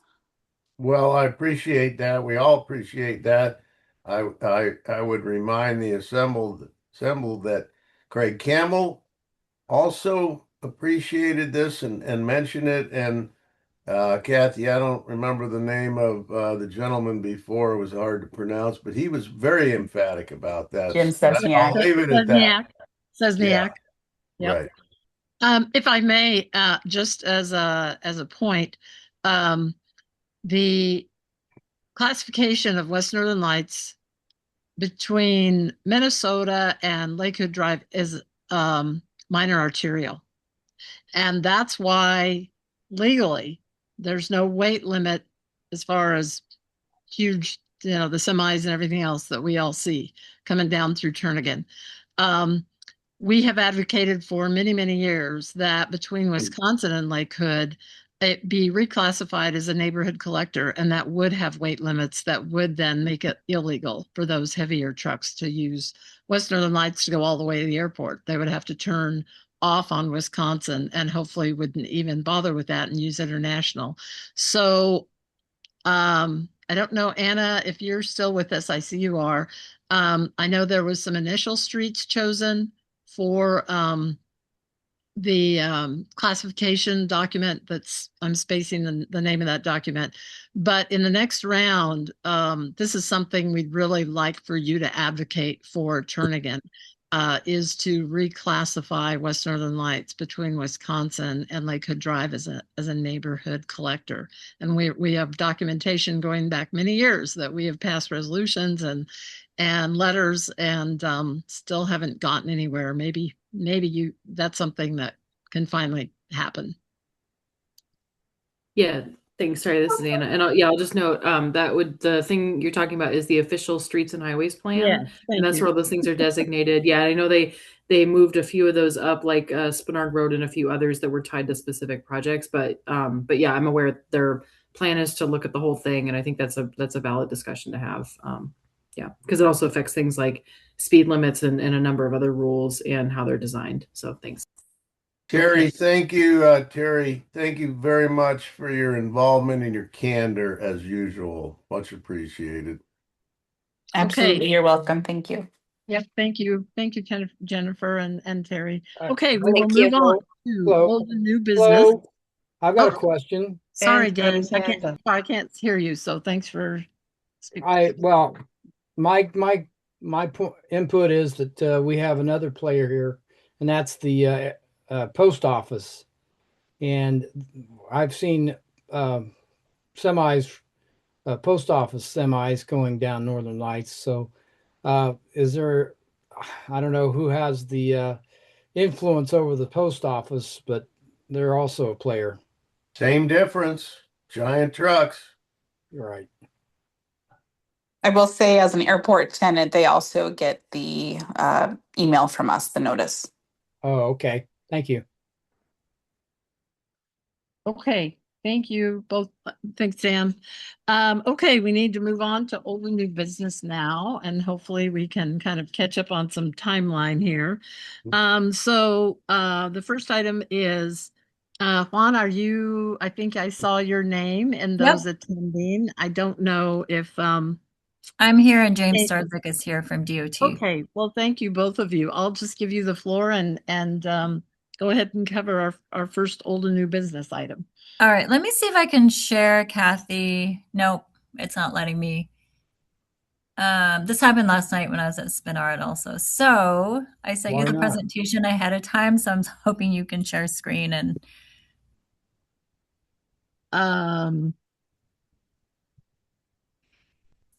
It's the item that you sent out earlier? Yep, I emailed it to you in PDF. Yeah. Bring it up. Your Zoom is not letting me share. This happened last night at Spinard also. Dan, can you take that on? Hold on.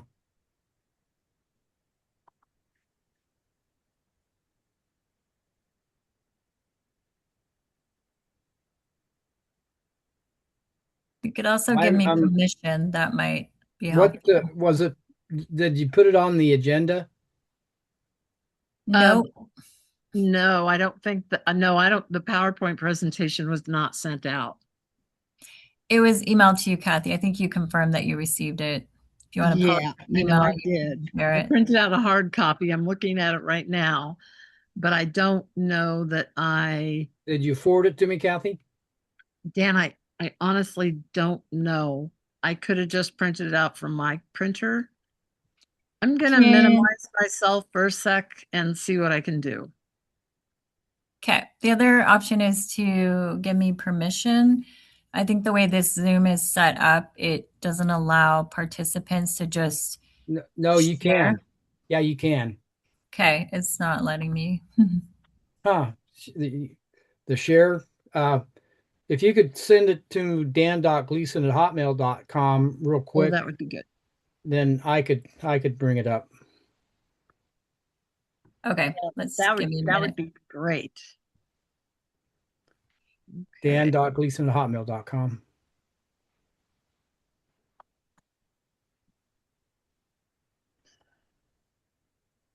And Dan, can you just get me back on? I'm not sure what I'm doing here. So, What do you mean? You're well, back on? I minimized myself, but I don't think that I'm not. Yeah, you're gonna have to get me back on. Sorry. Dan. Dot. Gleason, Okay, I see you, Dan. I had you saved, so that's easy. Okay, should be coming to you in a minute. Yeah, I've got my email up.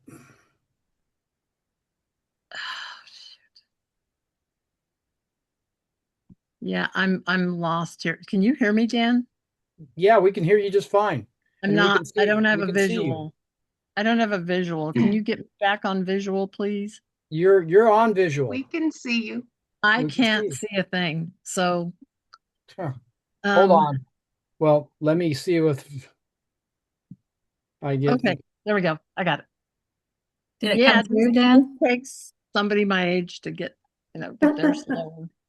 Well, maybe I just didn't in get the it interest yet. of, you haven't seen it yet? Okay. Just in the interest of time, let me just go over the project process really quickly and introductions. And then once we get it up, we can, oh, James, thank you. James has got it. Got it. All right. Yay. Saved the day. Thanks, James. All right, that's a great introduction. So James Starzik is here from the Department of Transportation. He is the project manager on the DOT side of things. I am Juan Lee, the project manager on the consultant side. I'm with R&M Consultants. This has been a 2.5 year process that we've been working through. We have an advisory committee made up of all the community councils within the corridor. The project starts at 3rd Avenue, up in downtown all the way to International Airport Road. It is Minnesota Drive and INL Streets. Next slide. Okay, we can skip through this one. Just our other teaming partners, AMAT's funding this project. We have Kinney Engineering to do the traffic engineering and analysis, and then Dowell also supporting the R&M team on this project with DOT. So the purpose of this corridor plan is the first one that DOT is undertaking in Alaska, in the state. And a corridor plan is really a plan that helps to integrate both the transportation functions of a corridor and the land use, the context, as well as looking at all users, all mobility choices, as we look to solve the safety issues that have been identified and looking at future projected land use development. That includes schools, employment, housing, other land uses such as parks, recreation centers, and trails. Next slide, please. Okay, I talked about integrating land use with the transportation corridor, identifying issues. It's a little different than a design first approach. This is a plan first approach. And the plan recommendations will help inform future engineering design projects and also help to inform investment decision making for this corridor. Next slide, please. Okay, so through the process that I talked about, working with the advisory committee, we've had lots of meetings with the DOT chiefs. We've had at least 4 meetings with the municipality and all the different departments. We have the freight industry represented on our advisory committee, as well as the community councils, midtown businesses, downtown businesses, and worked with the public through multiple engagement opportunities, including a mobile tour, 2 workshops, walk audits, bike audits, pop-ups at the farmers markets to get input to identify issues. And then I will spend a little more time on the recommendations. The draft plan is out, and we would like your public comments by May 29th. We have a little bit of flexibility because I know the community councils meet monthly. And so if you need to do your comments and then review and approve them at your next June meeting, we can definitely accommodate your schedule. Next slide, please. This map is a little bit hard to see, but you have the larger version that Kathy attached to the agenda. It is also on the website. This map is a summary of all the recommendations. It also shows 3 to 4 other concurrent projects that are currently in different phases, phases that are further along than we are in terms of planning. They are at studies or design engineering phases.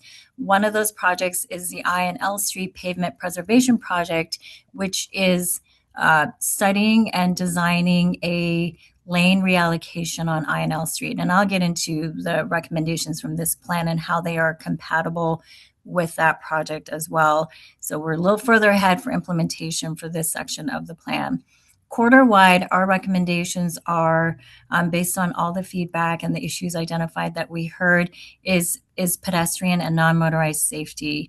And how we address that is reducing lanes throughout the corridor, adding more pathways, sidewalks, reallocating the travel lanes so that we have more space for buffering, landscaping, snow storage, all the drainage, and also pedestrian safety amenities, as well as more buffering for pedestrians. We are looking at mid-block crossings in that Midtown section. We are recommending leading pedestrian intervals. That is allowing the public to be the pedestrians to be prioritized at signalized intersections so that they have the green before cars have the green. Next slide, please. Okay, so I'm going to go through the southern part of the project really quickly, and then we'll get to the Midtown section, which is probably what Turnagain is most interested in. But also, I think we all drive these corridors regardless of where we live in town. So I will briefly go over those as well. In this section, this is International to Tudor. We are recommending connections to existing trails.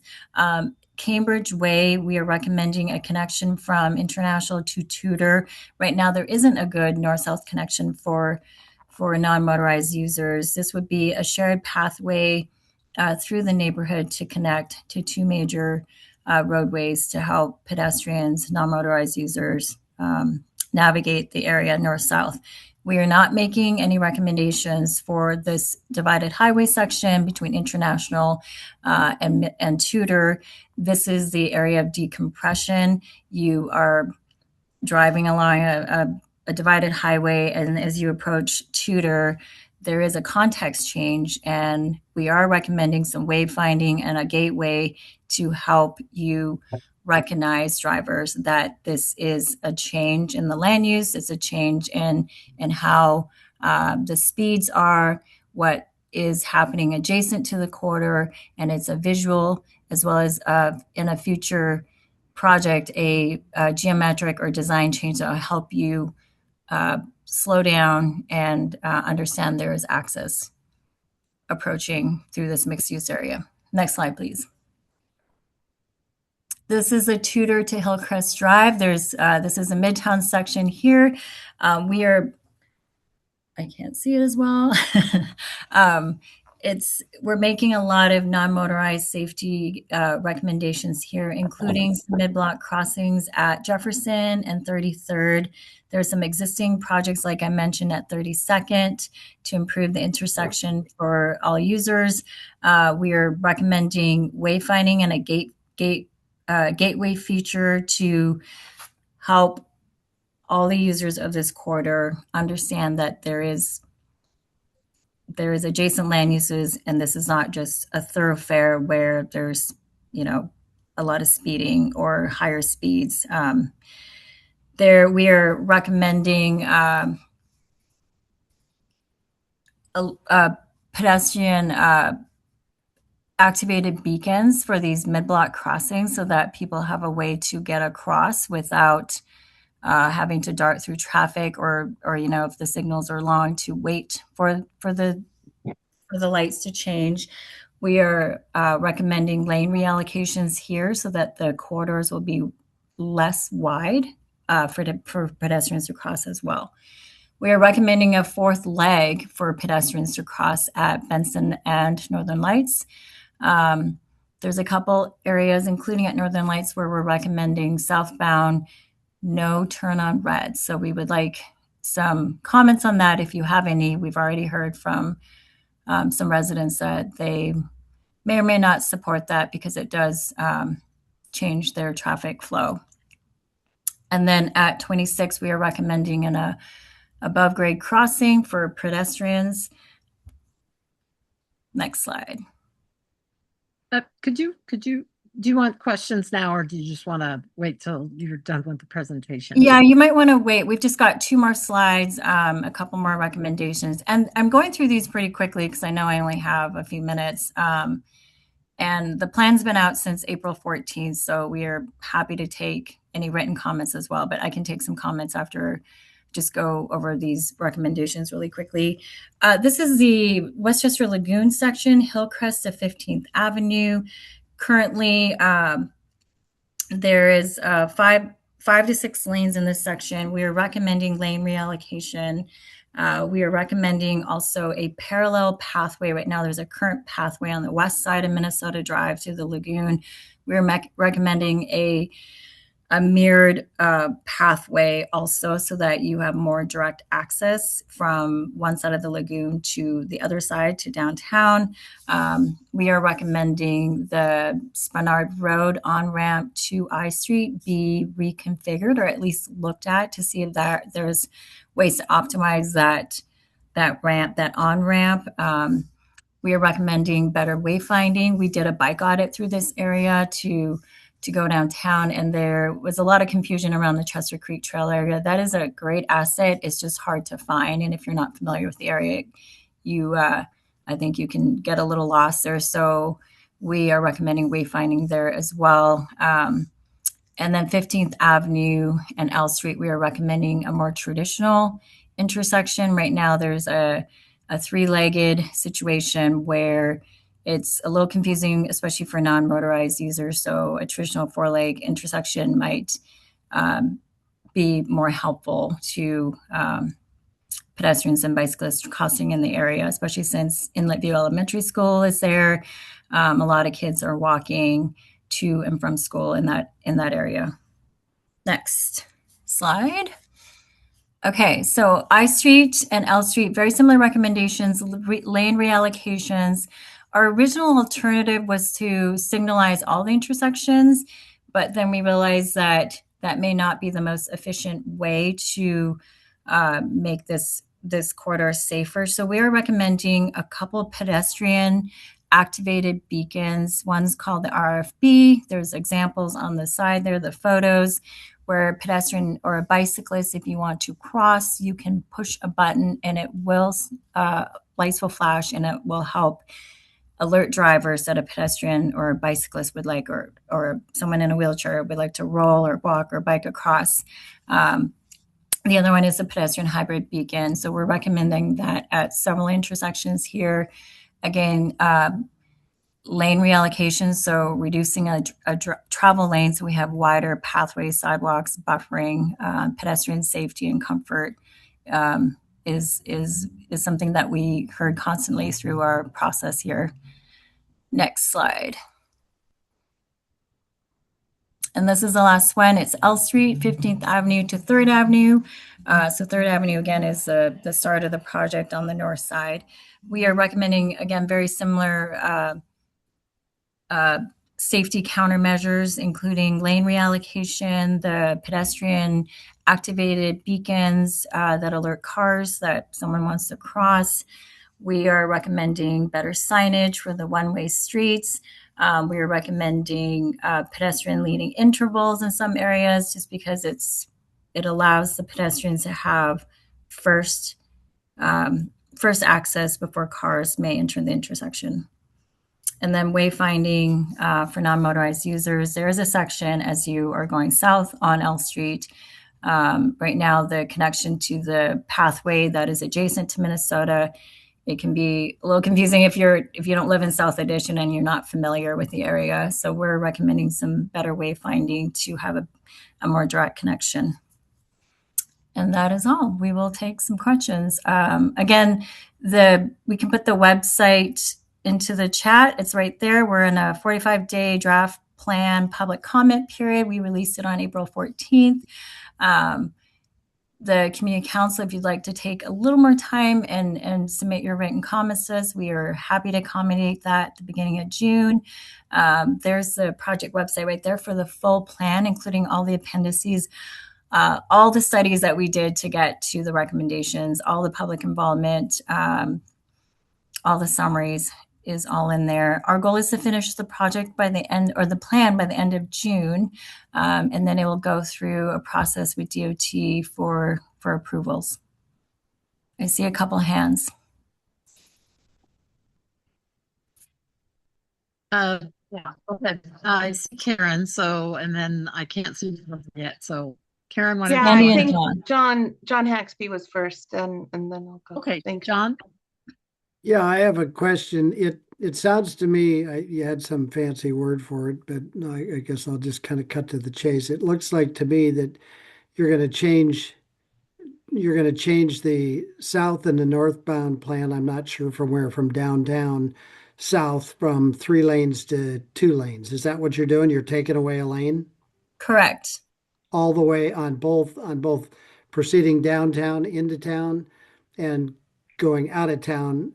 You're going to remove one of the 3 traffic lanes and duck it down to 2. Correct.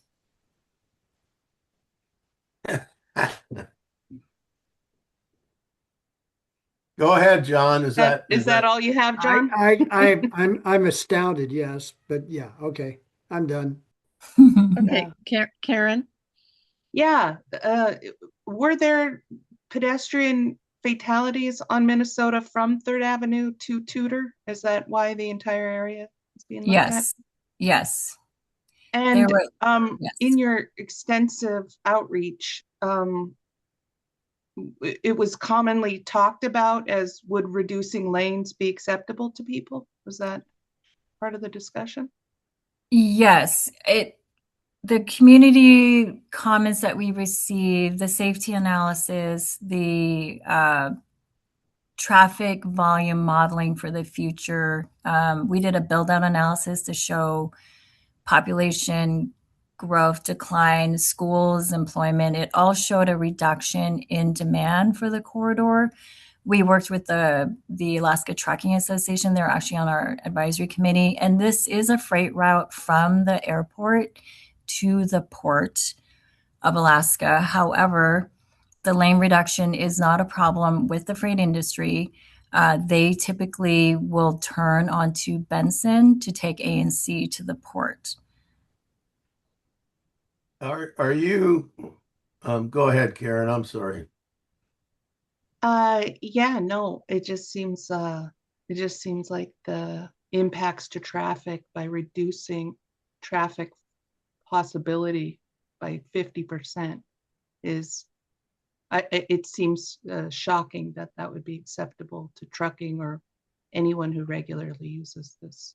Yeah, Oh, from 3 Kathy. lanes to 2 lanes, it's 33% reduction, and it's terrible right now. Well, Kathy, I have some comments. Okay, go ahead, First of John. all, ma'am, the presenter, do you live in the area? Do you regularly transit Minnesota in the area you're discussing, and L Street and I Street?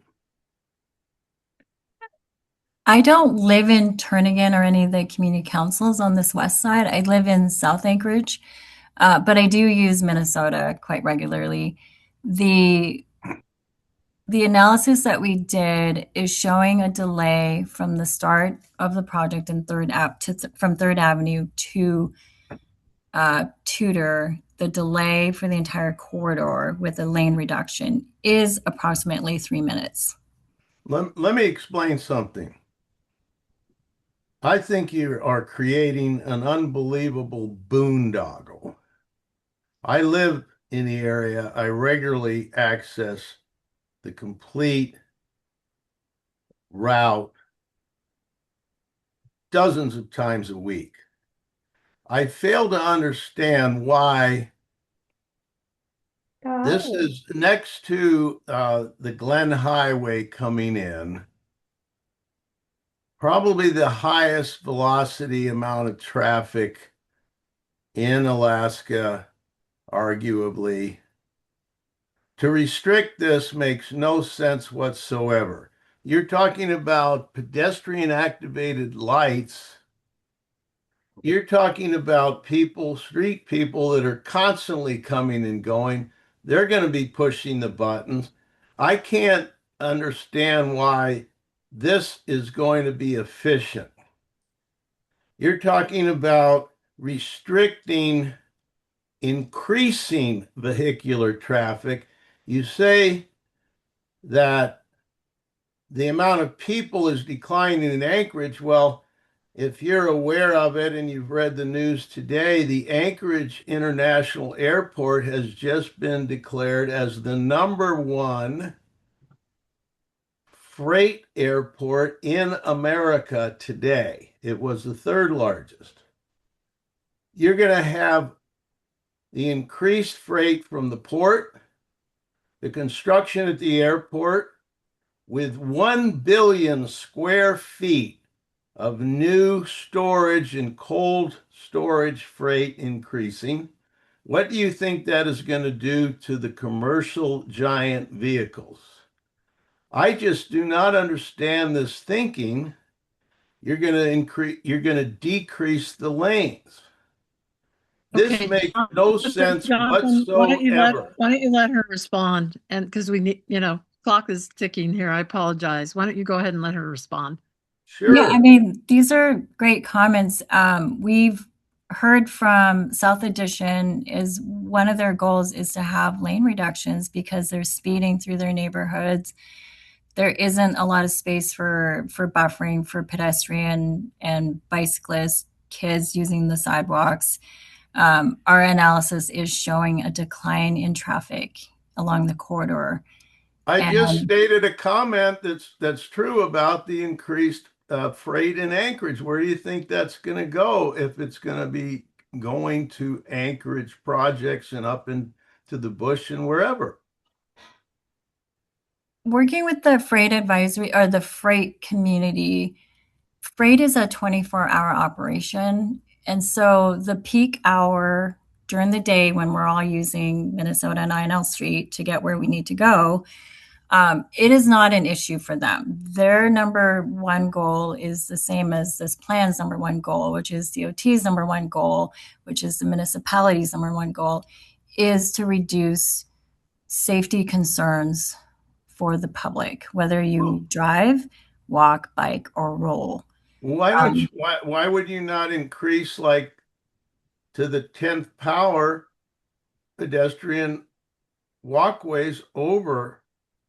What I think you folks should do is increase the number of lanes.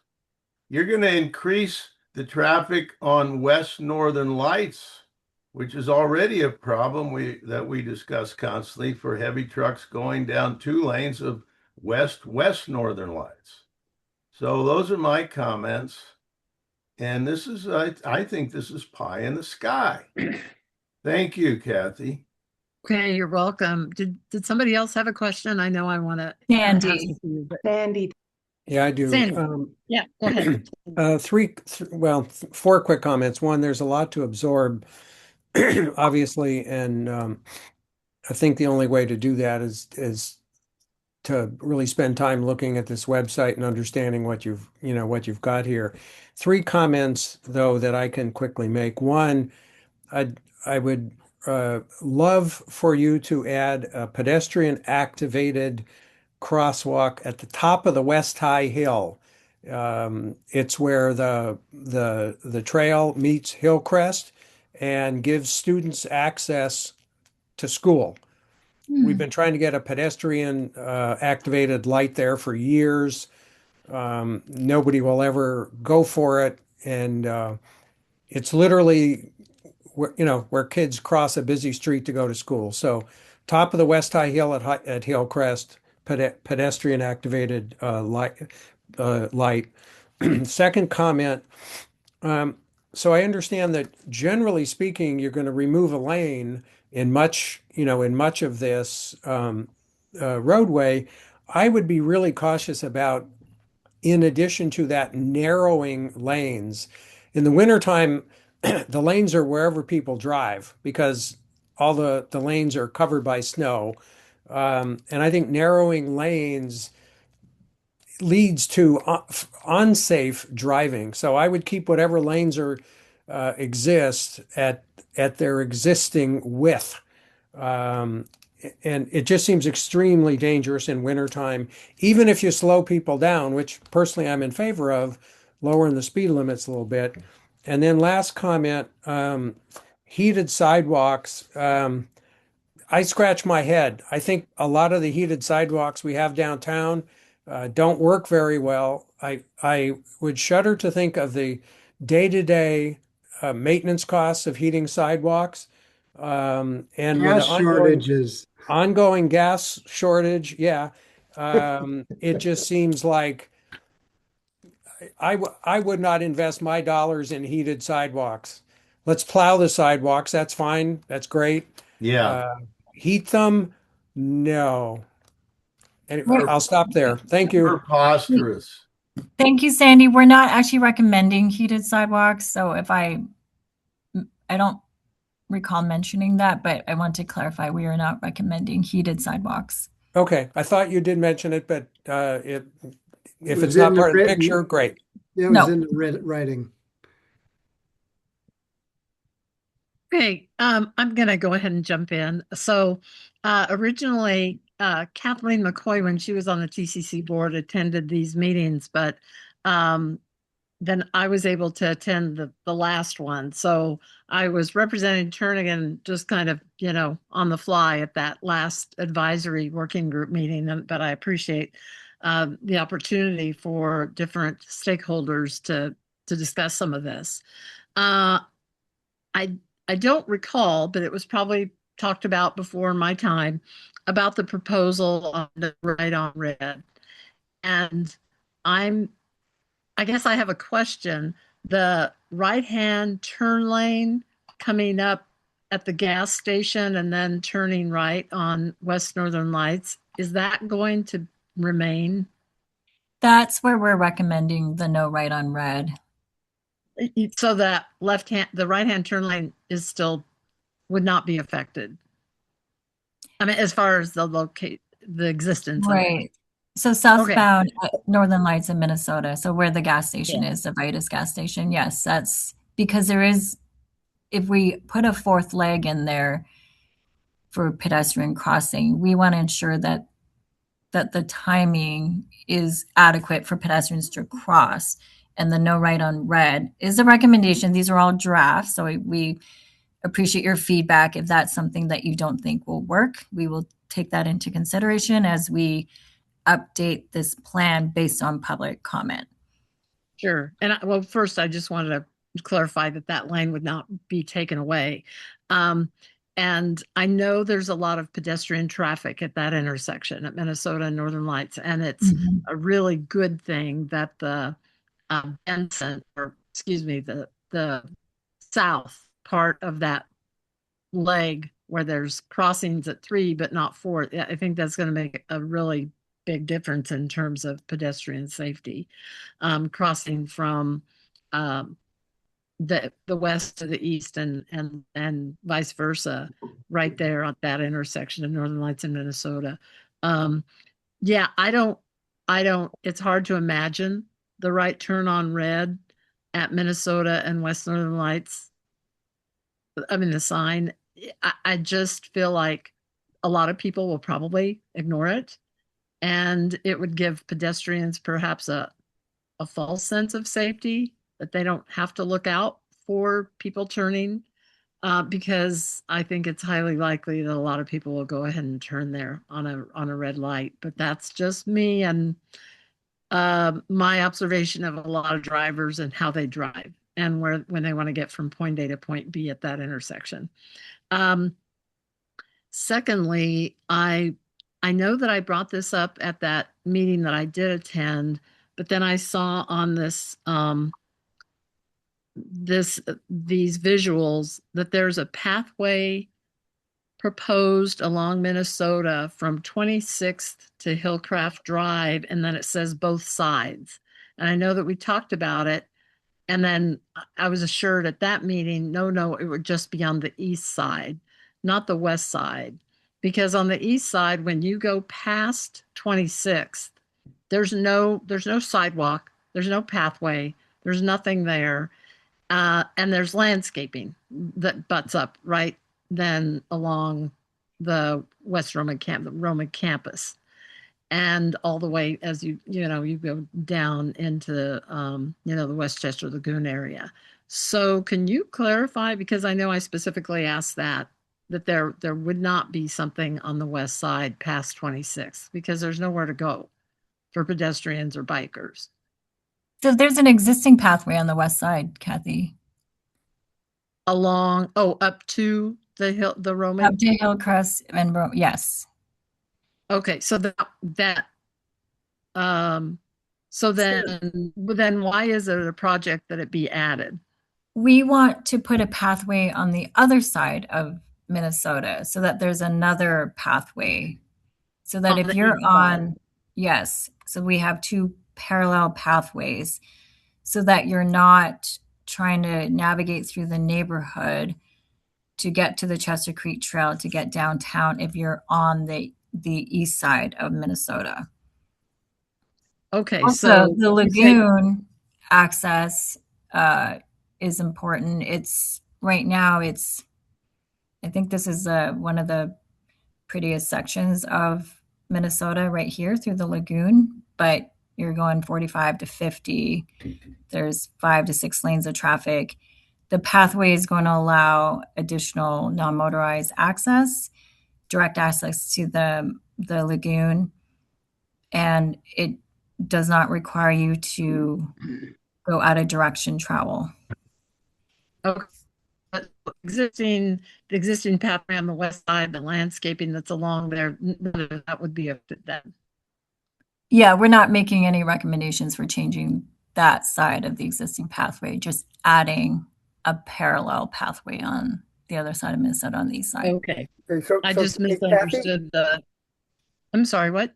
Kathy, a quick comment. We are way behind on schedule, so you should be watching time. Okay. So does anybody have any other input, and how does the council want to deal with this since we've been given a I slight have one more reprieve, question, even though we don't Kathy. meet? Sorry, let me just finish. So yeah, our next meeting is June 4th.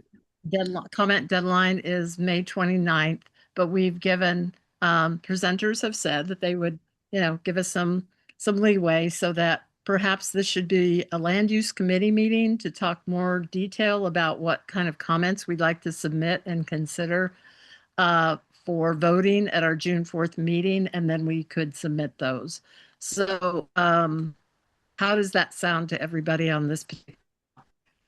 Well, that's fine. I think we need to discuss it. The only other question I have, and then I want John he's got a question, but have you folks that drafted this whole Megillah what is the estimate of the total cost of this project? So we're at planning level. We are working on some high level cost estimates. I know that the INL Street section, the DOT engineering department, it currently has a project. They're waiting for this plan to be done so that they can start on their engineering project to implement it. But we are looking at between 10 million and 12 million for the INL Street section, the lane reduction, and all the other improvements that they have. I don't have all those details, everything that needs to be included, but that's for design, right of way, construction, cost estimates. You're saying you're going to do the whole project for $10 million? That's what? No, that's just for the INL Street section that has an engineering estimate at this time. Yeah. What we'd really like to know is the total cost to the taxpayer for the design and the construction of the whole deal. So that, obviously you can't comment on that at this time, but wouldn't that be something that the Anchorage property owner and taxpayer would want to know? It's a federally funded project To at what this point. degree? To what It's percent?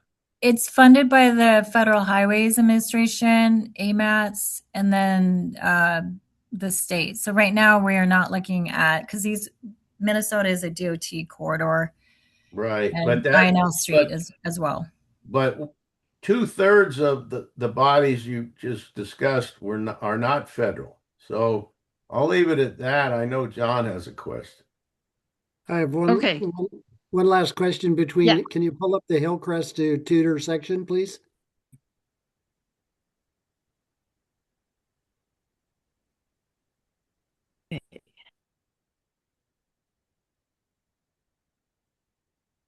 One more. There.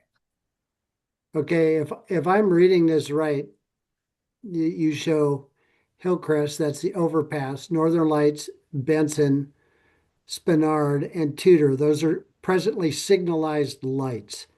Now you're showing, it looks like an additional 3 pedestrian crossings that are going to be placed across there. I'm guessing with signal lights, so that the pedestrians can let you know they're there. So it looks like you're going to add 1, 2, 3 additional crossings that are signaled to. So if a pedestrian starts to cross, traffic has to stop for that. So it's the addition of basically 3 additional traffic lights between Hillcrest Drive and Tudor. Is that correct? We're recommending 2 actually at Jefferson and 33rd. The other signalized intersections that you're seeing are already existing on the corridor. So we're adding 2 more. So it's the equivalent of adding 2 more signal lights in that section of between Northern Lights and Tudor. Is that right? Correct. Yes. Well, we're saying it could be a new signal or a pedestrian activated signal.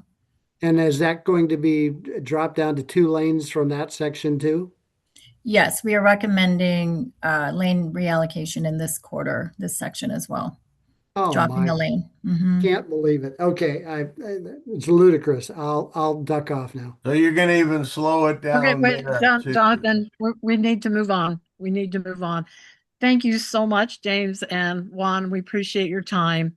And we may be inviting representation of the project to our land use committee meeting to, if that's a possibility for everyone's schedule, so that, you're there again to explain in more detail, answer questions, etc. So we'll be in touch on availability of dates coming up in May. Sounds good. Thank you. Okay. Thank you Thank all you very so much, much. guys. Yep. Okay. Yes. As John Isaacs pointed out, we are way behind schedule. So we're going to have to kind of put the pedal to the metal. The next item on the agenda, and we will move to extend, but we'll hold off on that maybe till after this next agenda item. And that is the 2026 Capital Improvement Program project ranking. And that's for projects that, would come out in 2027 or after. So our ad hoc committee met and we came up with recommendations, and those recommendations were sent out with the meeting notice. So I know I was probably going to have Sarah Haley take the lead on this, but fortunate for her, she's out having a great time in the lower 48. But she is not here to kind of go over this list. So is there anybody that can screen share? Karen, can you screen share this list? That would probably make it easier. The CIP list. Yeah, the one without all the descriptions and stuff, just the project names. Mm-hmm.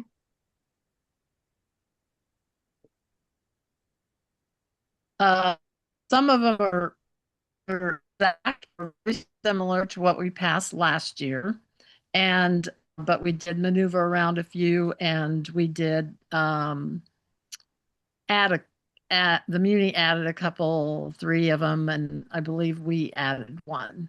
So we try and be consistent every year when we are asked to rank these, so that they gradually move up in a timely manner, so that we actually can get some funding. But that doesn't mean that we have to exactly follow any kind of previous years, but just so Karen, are you screen sharing? I'm not seeing it, but I am. Can anyone else see it? oh, there it is. There it is.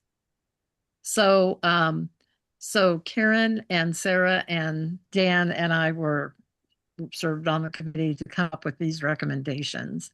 So, I'll go ahead and just start, but any Dan or Karen, if you want to jump in and explain anything at more detail, feel free.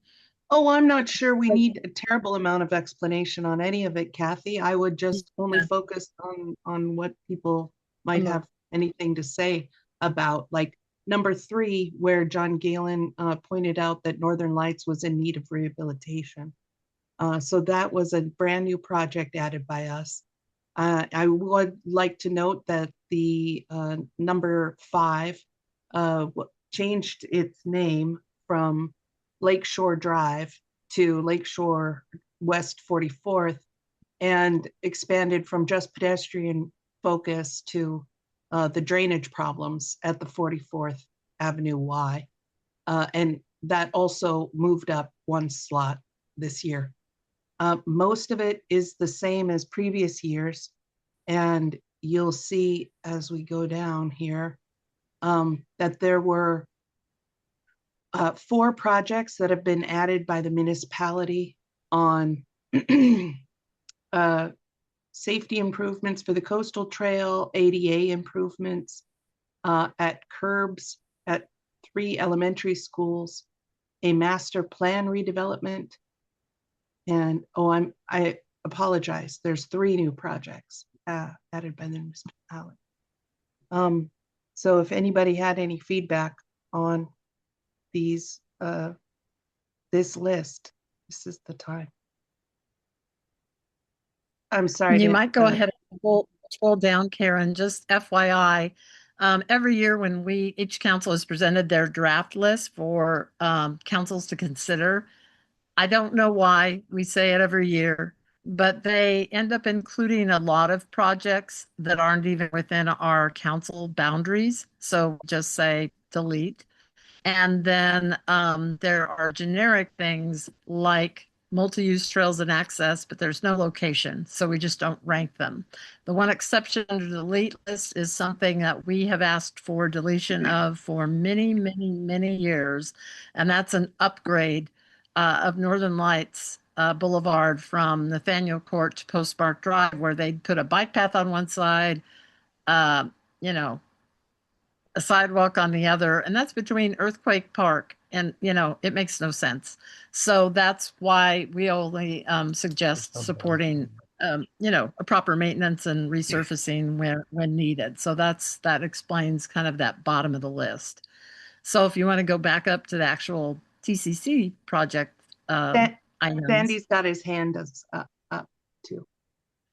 Yeah, go ahead. Do you want me to go ahead? Yeah, go ahead, Sandy. Well, so the quick one that I would add, and I guess I've thought it maybe was on here for years to my, but that's me not paying enough attention, is what I said a couple minutes ago. A pedestrian activated light at the top of the West High Hill where students cross when they're either leaving school or coming to school, and then walking down the West High Hill at Hillcrest. So I would suggest adding that onto the list. And can you provide some wording, specific wording for yeah, give me a minute. I'll Okay. I can try to put it in the chat in a minute. Okay, that sounds good. And I have a question. Yeah, go ahead. I see number 13 there is for Spenard Beach Park amenities. I'm really questioning why you'd want to amenitize that particular area. The Spenard, the lake there is hazardous waste. You can't go in and go swimming there. And putting Spenard Beach Park amenities there is going to encourage people and families and kids to go in there. And they used to at one time, but it's it's full of nasty petroleum distillates and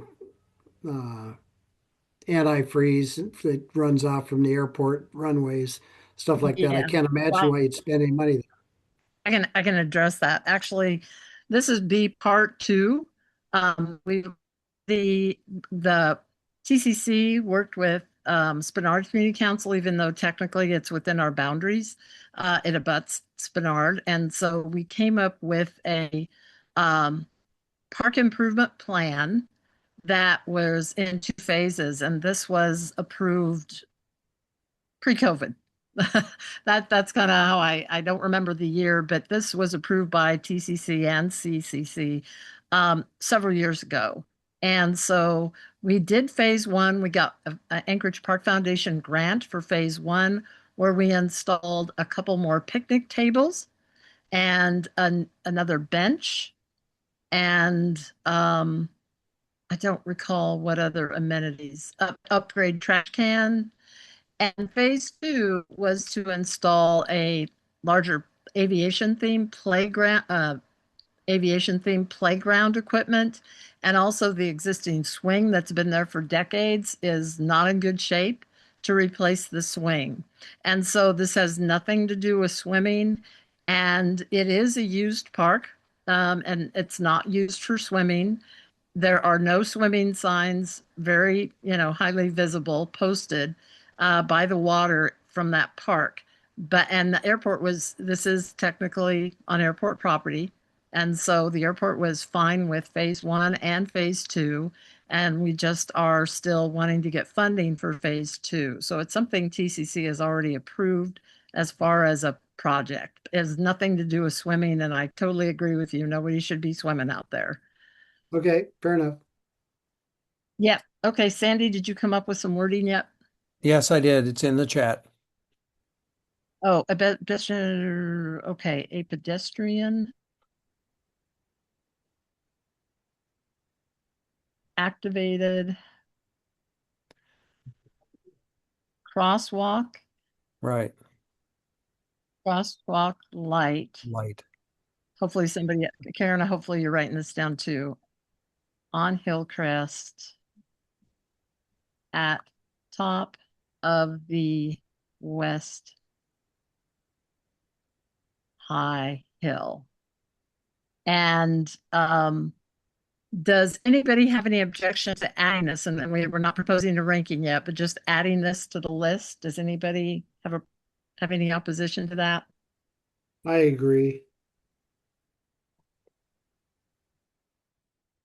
Yeah. Since I'm not seeing hands, is Yep, anybody? let's get it on there. Okay, so thank you, Sandy. We'll add that. And so based on Karen's kind of overview on things, the majority of these have been on our list before, and it's just a matter of ranking.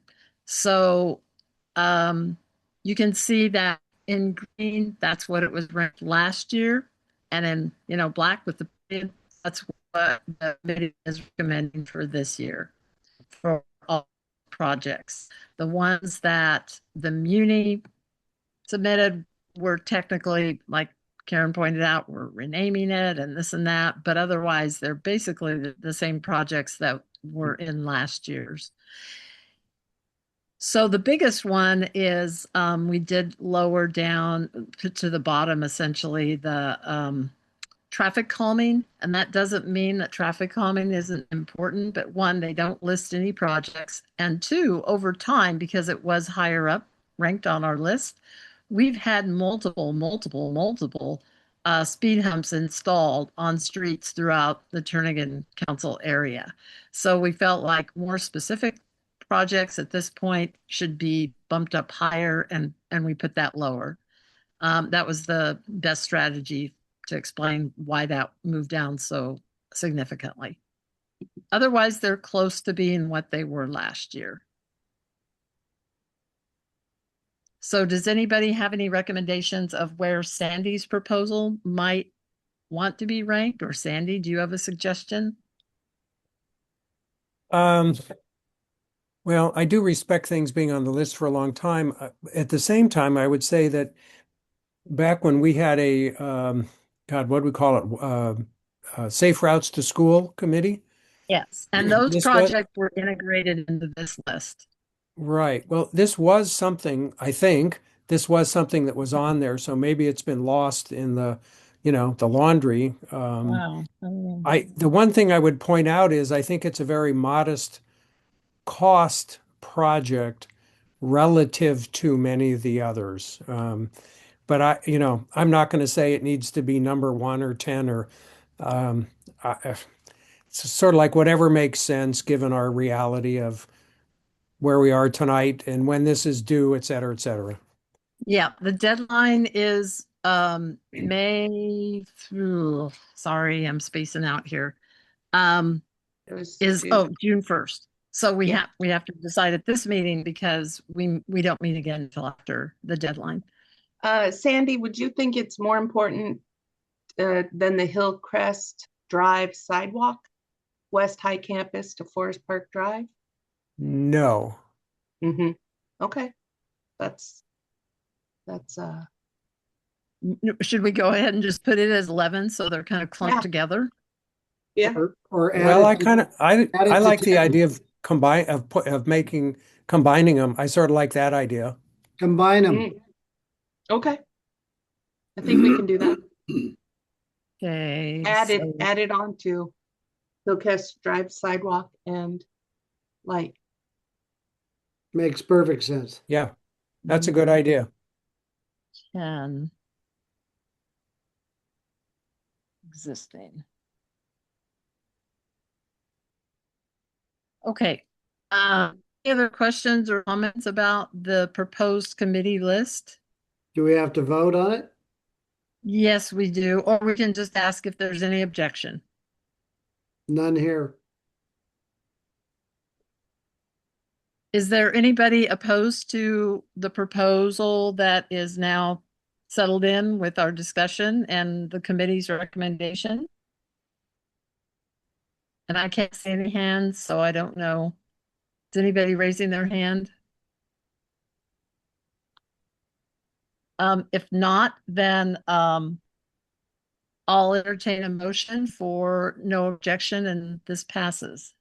Motion for no objection. I'll second. So the list is approved. Okay. Well, I guess, thank you. And is there any objection? Not.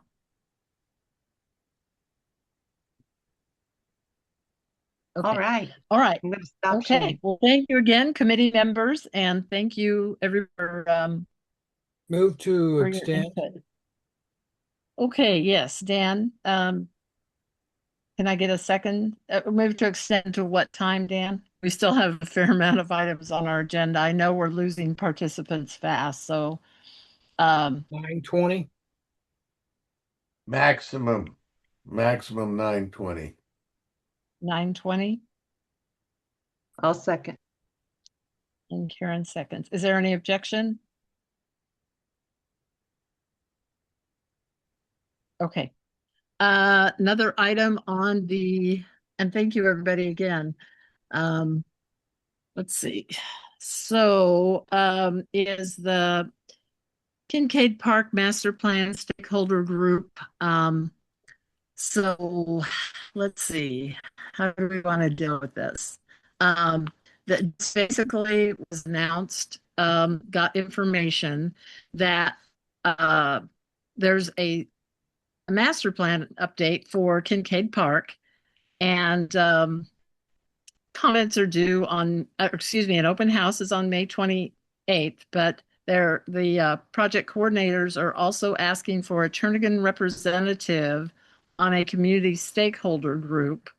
And the first meeting is Tuesday, May 19th. So would anyone like to volunteer? They're, a big user of Kincaid Park or just wants to provide input. Is there any volunteer on serving as a representative Turnagain on that stakeholder group, the Kincaid Master Plan stakeholder group? Anyone want to volunteer? Kathy, I'll volunteer if nobody else does. Sounds like you're it, John. Okay. Okay. enough. Thank you, John. Yep. No, I'd attend, but I'll let you be the rep for sure. Okay. The next item, let me write that down on this folder so I don't get confused, is flooding issues at 44th Street and Beechcraft Drive area follow-up. Karen, do you just want to note that we actually added that on our CIP list and probably not much needs to be said? Nothing at all needs to be said more than has been. Thank you. Okay. But thanks to Karen McBride for bringing the issue to us. Yes, definitely. Yeah, we definitely thought it was worthy to add to our CIP list. Yeah, to and her address that. neighbors who participated. Thanks to all of you guys. Yes. Thank you to all of you. Okay, the last item under old and new business is just a quick update. If you recall, at our April meeting, we had John Pierce and Zach Paulin propose some projects over by the Clitheroe Center area on Heritage Land Bank, and they were going to apply for a Anchorage Park Foundation grant, but they notified us subsequent to that and decided that they did not apply for the grant. And it's their desire to collaborate with TCC Land Use Committee moving forward. So there's just been a little bit of exchange on emails, and that we'll, maybe meet out on site again now that the snow has melted. And I think they're both out of town till mid-July, so we can set up something after that to go out on site and then talk about what we might want to have on that list of projects and go from there. So does anybody have any questions? So they did not end up applying for a grant, and they want to collaborate with us on so forth. And they did say, I threw out the title of Warrensall Flats instead of Clitheroe Center Flats, and Zach and John both liked that idea. So FYI. Okay, so under board report, our next meeting is tentatively May 28th. We meet again June 4th. We've been requested to put Minnesota Drive Sidewalk Repair Project, another Minnesota Drive project, on our June 4th meeting. And I don't know much about the municipal rezone of parks to PR and where that's at in the process. John, do you know that? I do not. Okay, well, just if we find out anything time sensitive, we'll let everybody know. I don't really have an update on the Fish Creek Estuary Plaza project, except that we need to be in contact with them to see if they've integrated TCC input. John covered this working group as far as the slide presentation or proposals for this retaining wall. So very quickly, John, do you want to throw out the conceptual designs that, sorry, what? Let me go ahead and pull up real quick the graphics just so people can look at them. So I'm going to share screen here. Okay, thank you, John. Okay. So can everybody see the screen? Not yet. No. Yes. Okay. So there's a retaining wall that goes. Okay, I think everybody can see it but you, Kathy, right? Okay. Yeah, I don't know what the problem is. Okay, so there's a retaining wall that goes along the west side of the trail along Resolution Drive, and I can just hear John Haxby grinding his teeth. And there are three concepts that they put out for a potential graphic design. We talked about it as a group. Something that might be potentially more indigenous related, something that might be more fish and wildlife related, something might be more habitat related.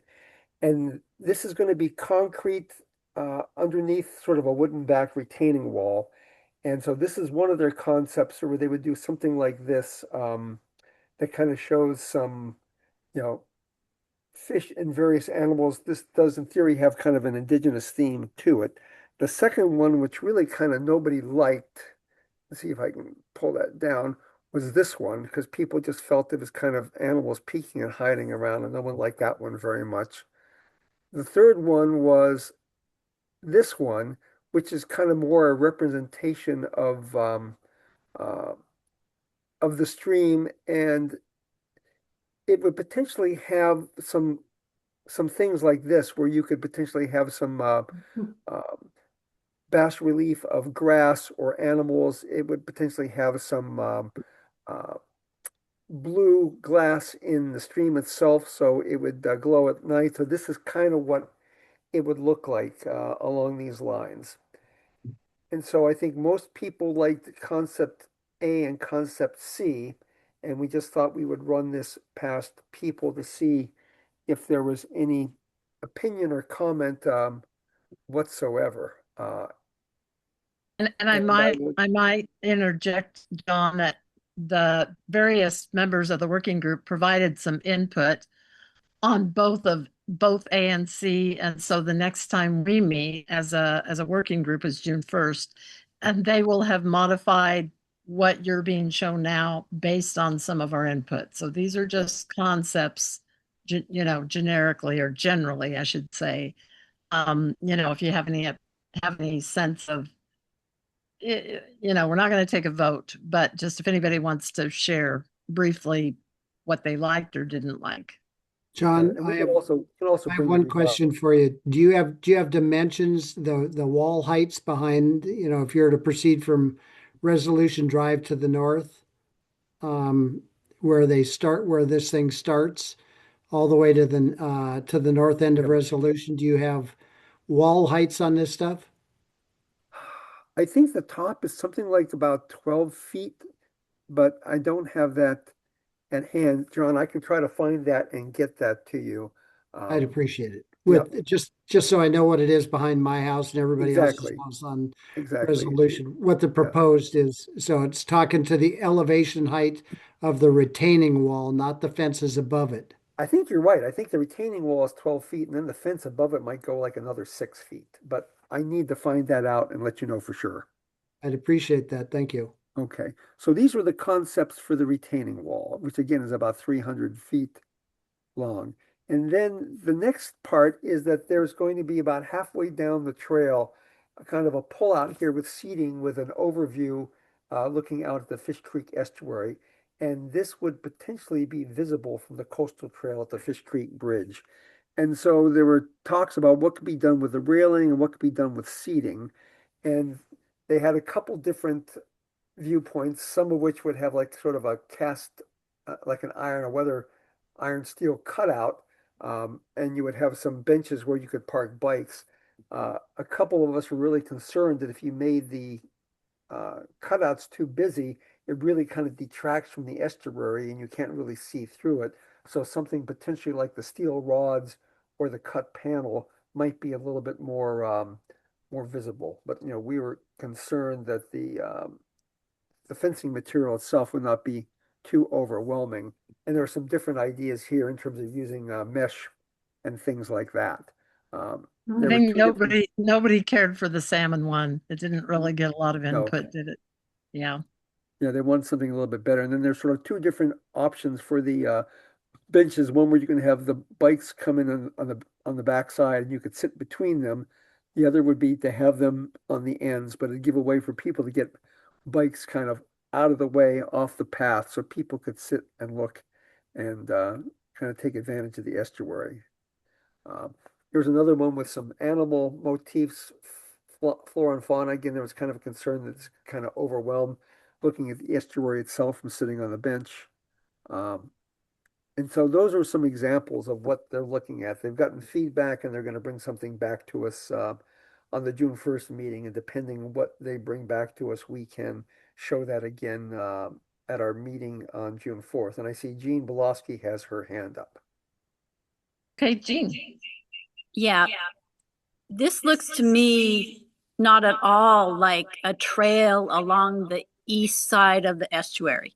This looks like a big platform at the beginning of the estuary. And is Great Land Trust okay with this?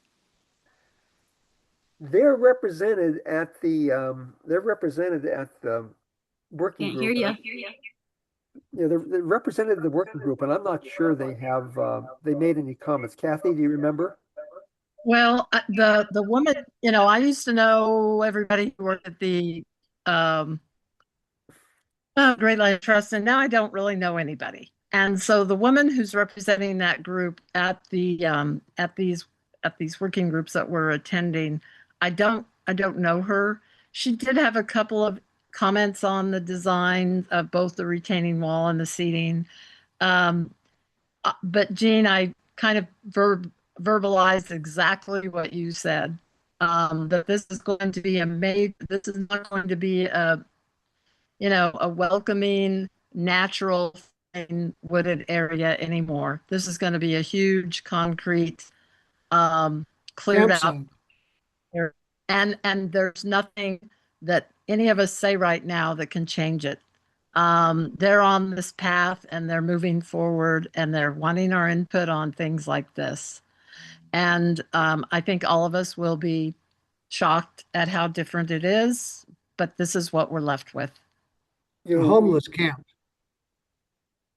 we did suggest that they use something like thin wire cables and make it really kind of more invisible so you can actually sit and look and see the estuary as compared to a fairly garish barrier.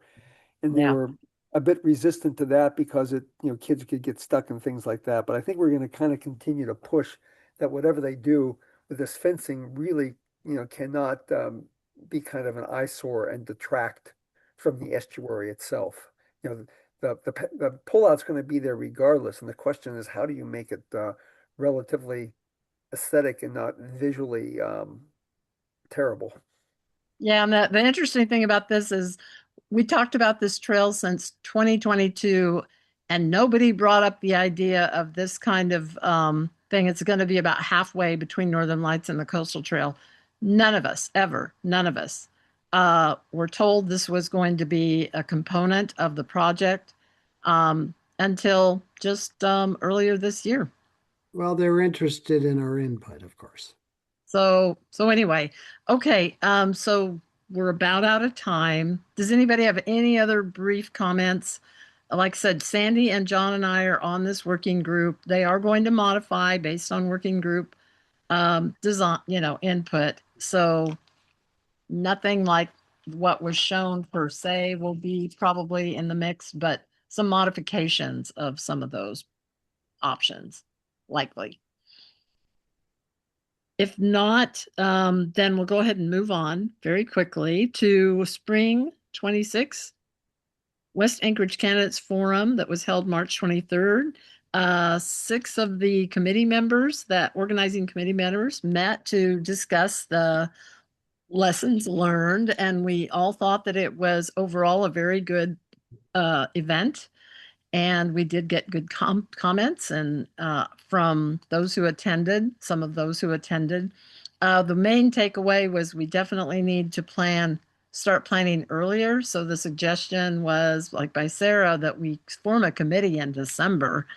And then we start meeting as a committee in January and we start picking out potential dates and venues so that we don't have to, kind of scramble around as late as we did this year. There was a suggestion maybe to propose a council community-wide forum. That would be a whole different ballgame.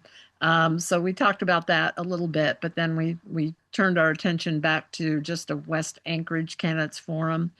And there was some discussion about whether we should have included the Midtown district because part of Spenard and North Star is in that area and et cetera, which we've had those discussions in the past as well. This year we did not include Midtown.